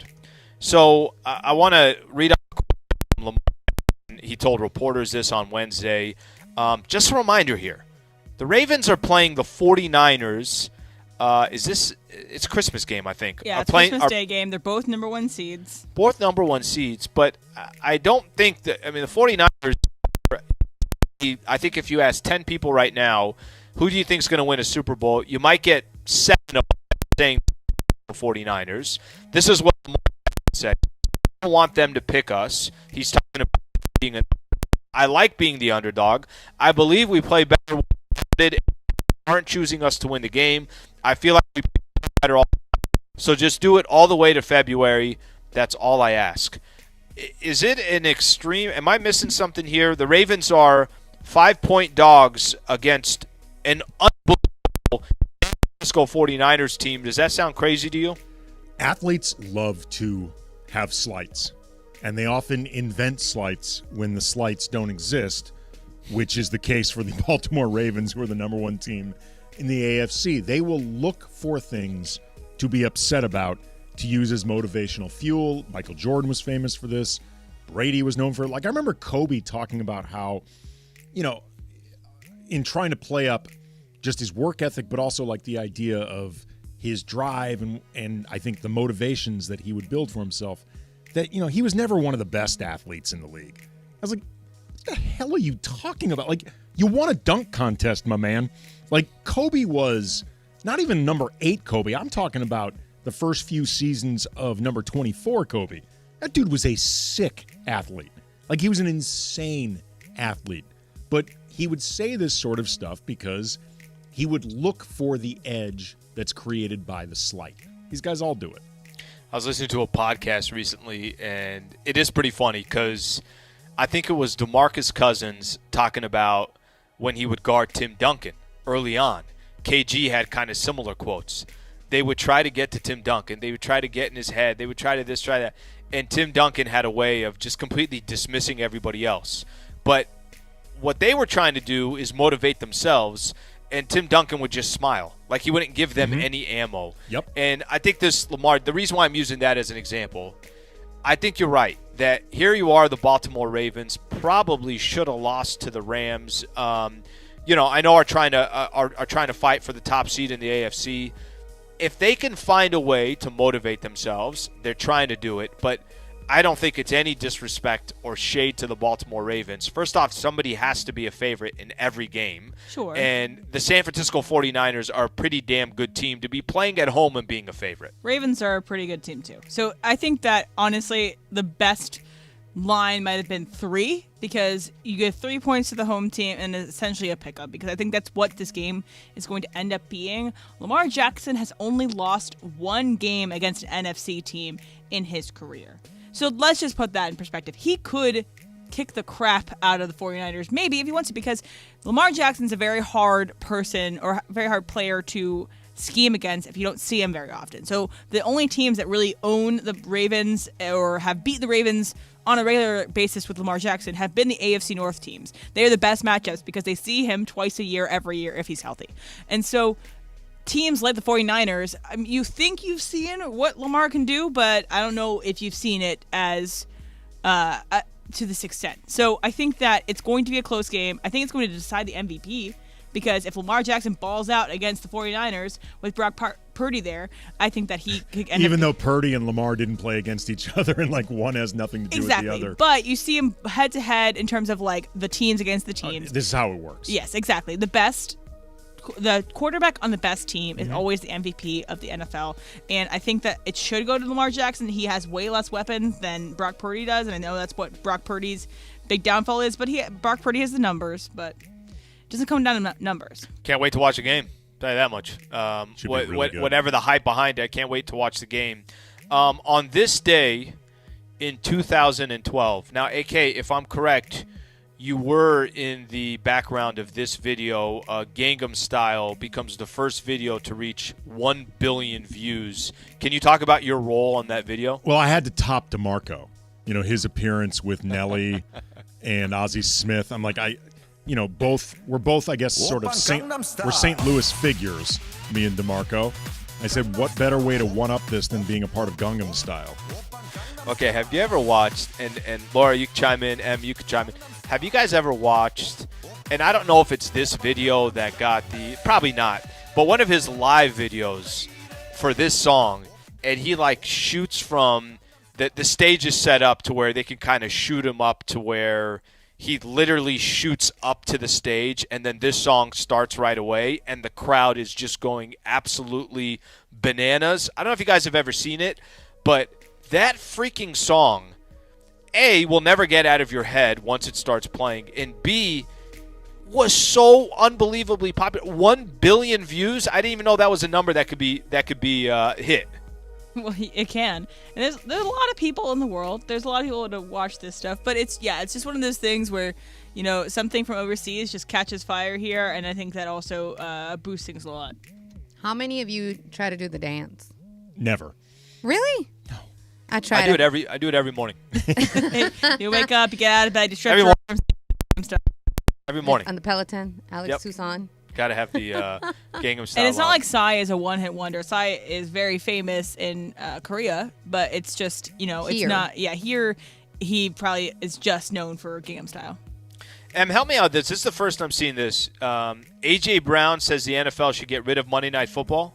Yeah, so this has kind of been a little bit of what's been talked about this week with the Rams, too. So players, obviously, would love to have the max amount of recovery between each game as possible, which means that you have, as much rest. So A.J. Brown says this. He says he says why they should get rid of Monday Night Football. Right after the game, you have only a certain amount of time for your body to recover. I think they should take out Monday Night Football. I know it's cool, but to turn around after is very difficult, especially when all banged up. So Cooper Kupp and actually Matthew Stafford were talking about that this week. Cooper Kupp was complaining about playing 2 games within 5 days on artificial turf, what it does to your body, what it does to recovery. But again, they're going to suck it up and do it.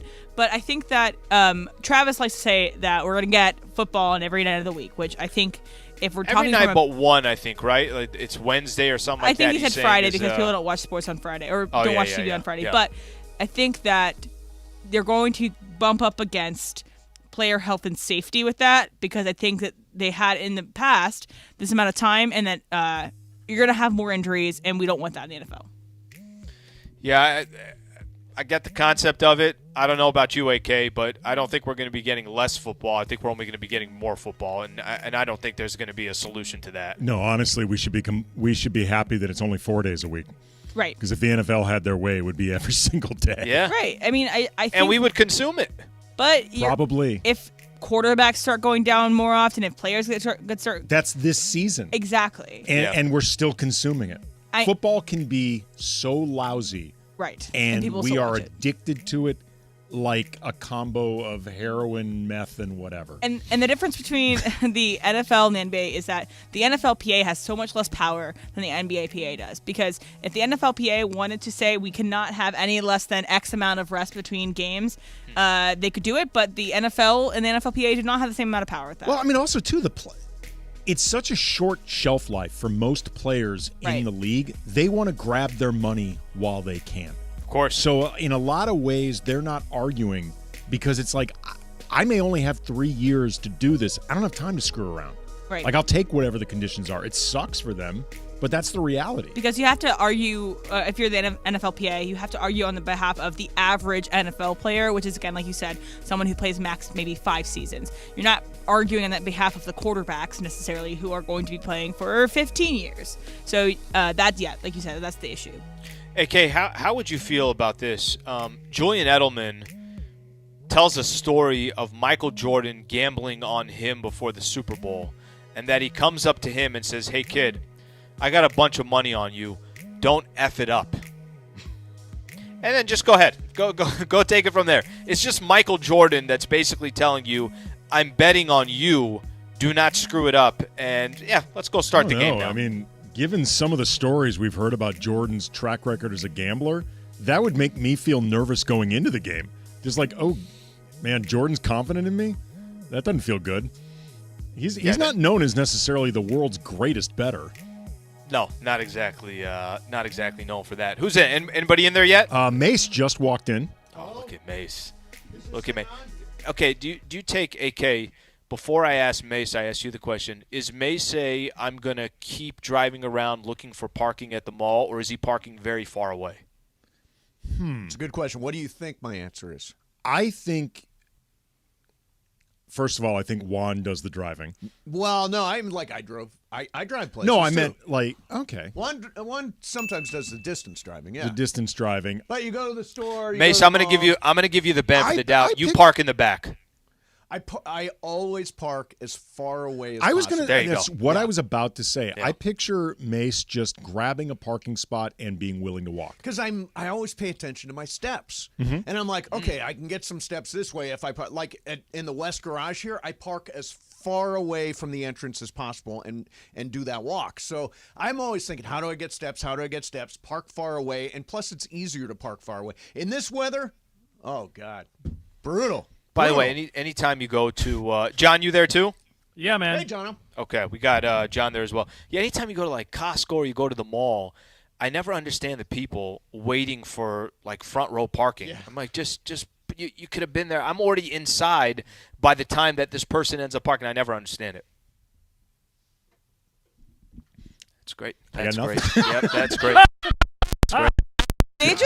That's great. If that's not the setup for Super Crosstalk, then what is? Let's do some Super Crosstalk. Let's do some Super Crosstalk. Oh, that was great. AM 710 Los Angeles. KRDC AM 1110 Pasadena, Los Angeles. K256CX 99.1 FM Pasadena, Los Angeles.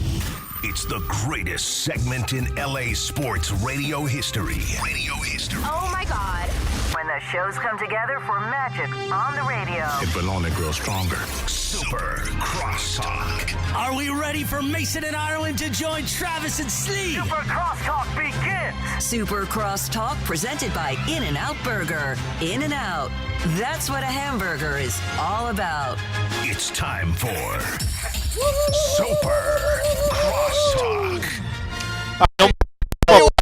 Tell you something. Yeah, Slee. no more parking questions. That should Those be are on the gone. Mandy Awards. Right there. Yeah, that should be on that's the Mandy done. Awards. Because That was tremendous. I did not have a line in the chamber. I had nothing. I could not think of anything to say, and obviously Ireland and Andy were in the same boat. I think I spoke for all of us. Yeah, I think everybody said that they park far, and that we move on now. Yeah, we move on from there. Let's stick and go. You're going to the game tonight, huh? Yeah. Look at you. All right, so Mace, have you heard the latest about this game tonight? I think I know what you're going to say, but go ahead. Otani and Yamamoto are both coming? Reportedly. Really? Oh, come on, don't kill the bit. What do you mean reportedly? I mean, They're coming. They're going to be sitting right next to you. I am absolutely hoping they're there. I said to Bergman, if Yamamoto is at that game, oh, it's a done deal then. it must be a done Yeah, it's deal. done then. That You feels don't pretty go done. to a Rams game at SoFi Stadium if you haven't already made up in your mind, in your head, that you were going to be in Los Angeles. What baseball team do they root for in New Orleans? Like he's going, but he's going as a Saints fan and not as a Rams fan. Saints, right? Yeah, no, probably not going to happen. Probably the Braves, I would think. I don't know. Right, Yeah. he's signing with the Braves. Signing with the Braves. He is supposedly. I've heard both. I've heard he's either grew up a Yankees fan or grew up a Dodgers fan. I don't know which one, but it sounds like those are the two. Although Slee, you said Mets and Yankees, right? Buster Olney had something today that Did he? said Mets and Yankees seem to be the two teams fighting it out, which – look, I still have a difficult. If Shohei Ohtani is on the Dodgers and Shohei Ohtani is part of a pitch with Will Smith and Freddie Freeman and Mookie Betts, that one's I don't know how they beat it because it's not going to come down to numbers. They're going to offer whatever numbers it is. Right. But I get it. Look, if he ended up signing with one of the New York teams, maybe he's just looking for a little bit more of his own shine. John Morosi says on a plane to Toronto. Okay. No, totally kidding. It's the Shark Tank guy Yeah, again. exactly. It's the Shark Tank guy again. So, JP Hoonstra says he's actually signed with Toronto, so that makes it there really you go. a fun JP's match. got him signed. Yeah. Maybe it's done. Maybe we just don't know. And Carissa Thompson's doing the interview afterwards. What's the dog? Everyone just taking And the Sports Illustrated profile is fantastic. Wow. Everyone's taking strays. Wow. We should hang a banner for that. Yeah, we should. Hey, we keep adding to it. That's a Making good friends bit. left and right. Yeah. All right, May, so tell how you feeling about the game? We were talking a little bit about it, and maybe I'm just I'm now sold on the Los Angeles Rams. I think this is – by the time you get to the fourth quarter, I don't see this being a one-score game. I really think the Rams are going to do work. New Orleans has beat nobody this year. Go look back at their schedule. They literally have no impressive wins. Hey, I want to interrupt this by saying we've got Pizza Hut in the studio. Whoa. There you go. Whoa. What do we got Be here? careful. Be careful. By the way, this is – Did they bring those brownie bites? This I'm is gonna like be the really Hawaiian jealous. pizza, right? The Hawaiian I pizza we believe got. the brownie bites. Mace, can you show the box of pizza to YouTube so we can all just look at it here for a second? Careful, Look at that. Careful, don't be. Look at that. Oh, we got these are chicken nuggets. Chicken wings. Okay. Oh, look at that! They baked a chocolate chip cookie into a. This looks fantastic. Oh man! Don't forget what? Don't forget the pasta. Don't forget the pasta. Oh my Mace, God. Look at that! Mace, Baked pasta. It's the triple treat box. Is They that got what it- everything for us. Yeah, it's beautiful. 3 courses. We have one more box. What's in the box? What's in the box? What's in the box? Whoa. Oh, that's a loaded up man. pizza. There you go. Beautiful, beautiful. Well, we love our friends at Pizza Hut. Indeed. And if you go to the app right now, the Pizza Hut app, you can use code ESPN LA710 for $10 off any $40 order, which is a great deal. So use the Pizza Hut app and use the ESPN LA10 code for your chance to get a good discount. Hey, thank you very much for coming in. We appreciate you. Of course, you heard, right? What's that? No one out pizza. No Hut. one. Thank you. I did. That old school Pizza Hut shirt, by the way, that you're wearing is It is fantastic. great old school. Yeah. It is so great. Nice, nice. Like, that's like Pizza Hut when me and Mason Ireland grew up. Yes, yes. No, it wasn't that long ago. A couple of years ago. Thank you. Thank you for that. Awesome. Well, thanks for coming in. We appreciate you. Thank you. Yeah. So it's funny about pizza. When I was growing up in Ohio, we used to have Pizza Hut would have a a pizza buffet. And All you you could can go eat, back yeah. and over and over and over again. It was fantastic. And we used to cut school all the time and go to Pizza Hut for lunch, which was a pretty regular. So, again. That's a good deal. I think I know why, Mace, they stopped doing that. You ever heard Trav tell his story where him and his buddy I can only imagine what this used to go to this Pizza Hut where it was like Does you this said. story involve parking?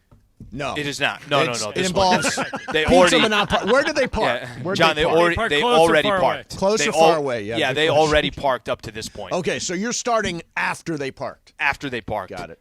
They were on the Atkins diet or one of those diets where all you're eating is like the cheese, but you're not eating the bread. Delicious. So these guys would go through 40 slices, throw away all the bread, and literally all they were eating is cheese. So I think Trav kind of took away the all-you-can-eat lunch style they used I to don't have think with that's Pizza Hut. nearly as healthy as they thought it was. I was going to say, I've never heard of an all-cheese diet. Well, wait a It's like- minute. Did you never do the Atkins diet? Never. Oh, so when I lived in New York, Dr. Atkins was a regular guest on our show, and it was when the Atkins diet was at its peak, and you could eat anything that wasn't carbs. So I would take a hunk of pastrami, throw some cheese on it, fry it up. It was delicious. Just no bread. No bread, no fry it matter up? what. Fry it up. Exactly. Bacon, totally good. I'm calling BS on Dr. Atkins if he approves. Let me that. just tell you, Dr. Atkins, although people lost a lot of weight over the years, and although it is continuing now, as they call it a keto diet, which is basically the same thing, Dr. Atkins, not surprisingly, died of a heart attack. Did he really? Yeah. Wow. Yeah. Really not a good didn't know we were going recommendation. Yeah, there used to be for the this diet. guy when Hail when, fellow Walnut! Thoughts and prayers. in the 70s, there used to be this guy named Jim Fix, F-I-X. I remember this guy, yeah. He was a runner, and he did ads for Grape Nuts, the cereal. Because And he was it like the most famous healthy. jogger. Right, and he dropped dead of a heart attack. Dropped dead. See, grape nuts are disgusting. They're just like little pebbles that you eat. Okay, they're not like the them. best, but not Actually, gonna lie, I like I'll buy them too. Oh, I'll buy I mean, 'em you too. got to be. I'm 84. You got to be 75 years old. To I eat. like eating them in yogurt.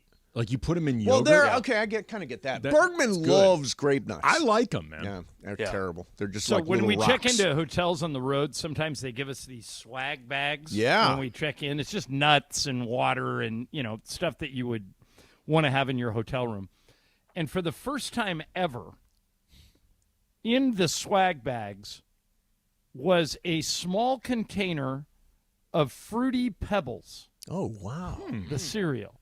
Why would they put Fruity Pebbles in Going the old swag school bag? there. Especially when Cocoa Pebbles would be completely Exactly. available. Yeah, I just of all the cereals they could have picked, Comfort food. Fruity Pebbles. Well, you know, Comfort the great thing about Fruity Pebbles and Cocoa Pebbles and those is that the most delicious part is the milk after you've already eaten the cereal. Because My the dad milk used gets to have a pure line about sugar. those cereals. He would come downstairs, he'd look at me, I'd be eating like Cocoa Pebbles, and he'd just shake his head and say, "You'd be better off eating the box." Yeah, it's And he'd probably walk true. out. We used to, Mace, we used to, as kids, I don't know what the hell we were doing. I don't know how my parents allowed this.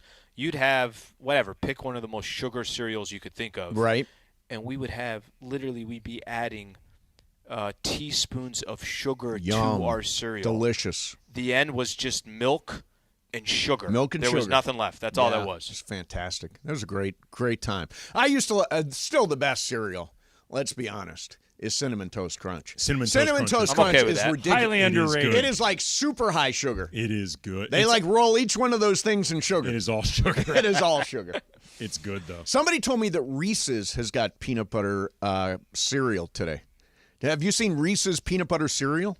I haven't had cereal in a long time. Cereal is great. If it comes in the house, I kill it right away. Is it out? Yeah, I think that's been around for a while. Did you get it at the store? I did not get it. Oh, it's because I was wondering where you parked. Where I parked? Yeah, where I parked. Yeah. Where are you parking today at SoFi? Where are you going to end up parking? The pink lot.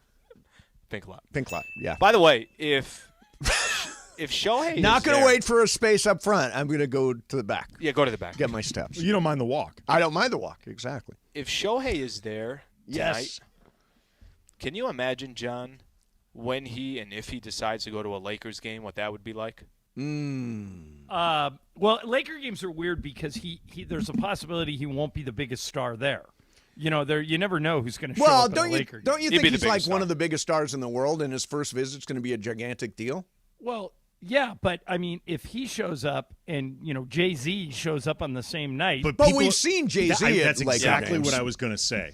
We've seen all the big stars, like Denzel's going to be. Well, yeah, but Denzel, we've seen him at Lakers games. sure. Now, what DiCaprio, would be he's there a lot. As we know from this past Friday, what would make Shohei an indisputable star in the building is if he brings his dog. I'll tell you what, you bring that big fluffy doodle to a game, and like that is, and it was. I didn't even realize this. I was watching the game, and so I saw the doodle bouncing around there, and I didn't realize that BBGO sponsored the doodle. Yeah, I had some thoughts about this. I got very into it because the game certainly was disappointing. Yes, as it went was. along. That's I felt like 2 weeks of Lakers basketball. In the beginning, I thought it was a comfort dog, and I'm like, okay, comfort dog culture's out of control because I love dogs. I'm a dog person. I own a dog, but my understanding is it was a service dog. Well, no, the service is getting likes on yes, Instagram. Exactly. I think. It's an influencer 1 million dog. followers. But then once I realized it's an influencer dog, which makes the dog the star, I felt like the dog should be in the chair and the handler should be underneath the chair. Right, right. Because the dog's actually the star. By the way, I heard it's how many?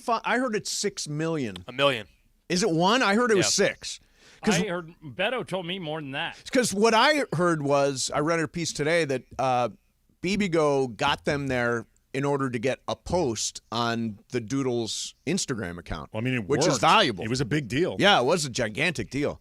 I would like to get. Maybe you can work this out, John, because you're over there with the Lakers. I would like to bring Veronica, my dog Veronica, to a game. She's a service animal. Do you think you can get me and Veronica? Come on, courtside? John. Let's do Yes, it. I do, because you have more money than anybody at the station, and BBGO invests with the Lakers like $100 million over 10 years. Nice. So you give the Lakers $100 million, and you can bring Veronica. I'm going to think about that. There you go.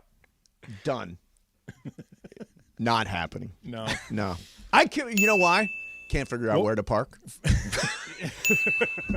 I'll help you out. I know a guy. Slee. I thought it was a great bit. I would like to play that. Let's play it back. We should play that back. The reaction to Slee's question. I can't remember the last time that happened on Crosstalk. We've got 4 people here, and all of a sudden there's 10 seconds. You guys want to seconds say of silence. something, or nobody wants to say anything? Everybody just said, I'm well, out. I mean, in fairness to me, Alan and I had already talked about this a lot. Like, I felt like I'd mined all the material from where I pretty parked. much. Well, how much material is there, really? Yeah. I really was kind of out of bullets at that point. Yeah. I was looking for you and John. Slee, what do you do for I heard you go to Mass? Yeah, I'll be going to Mass. Okay.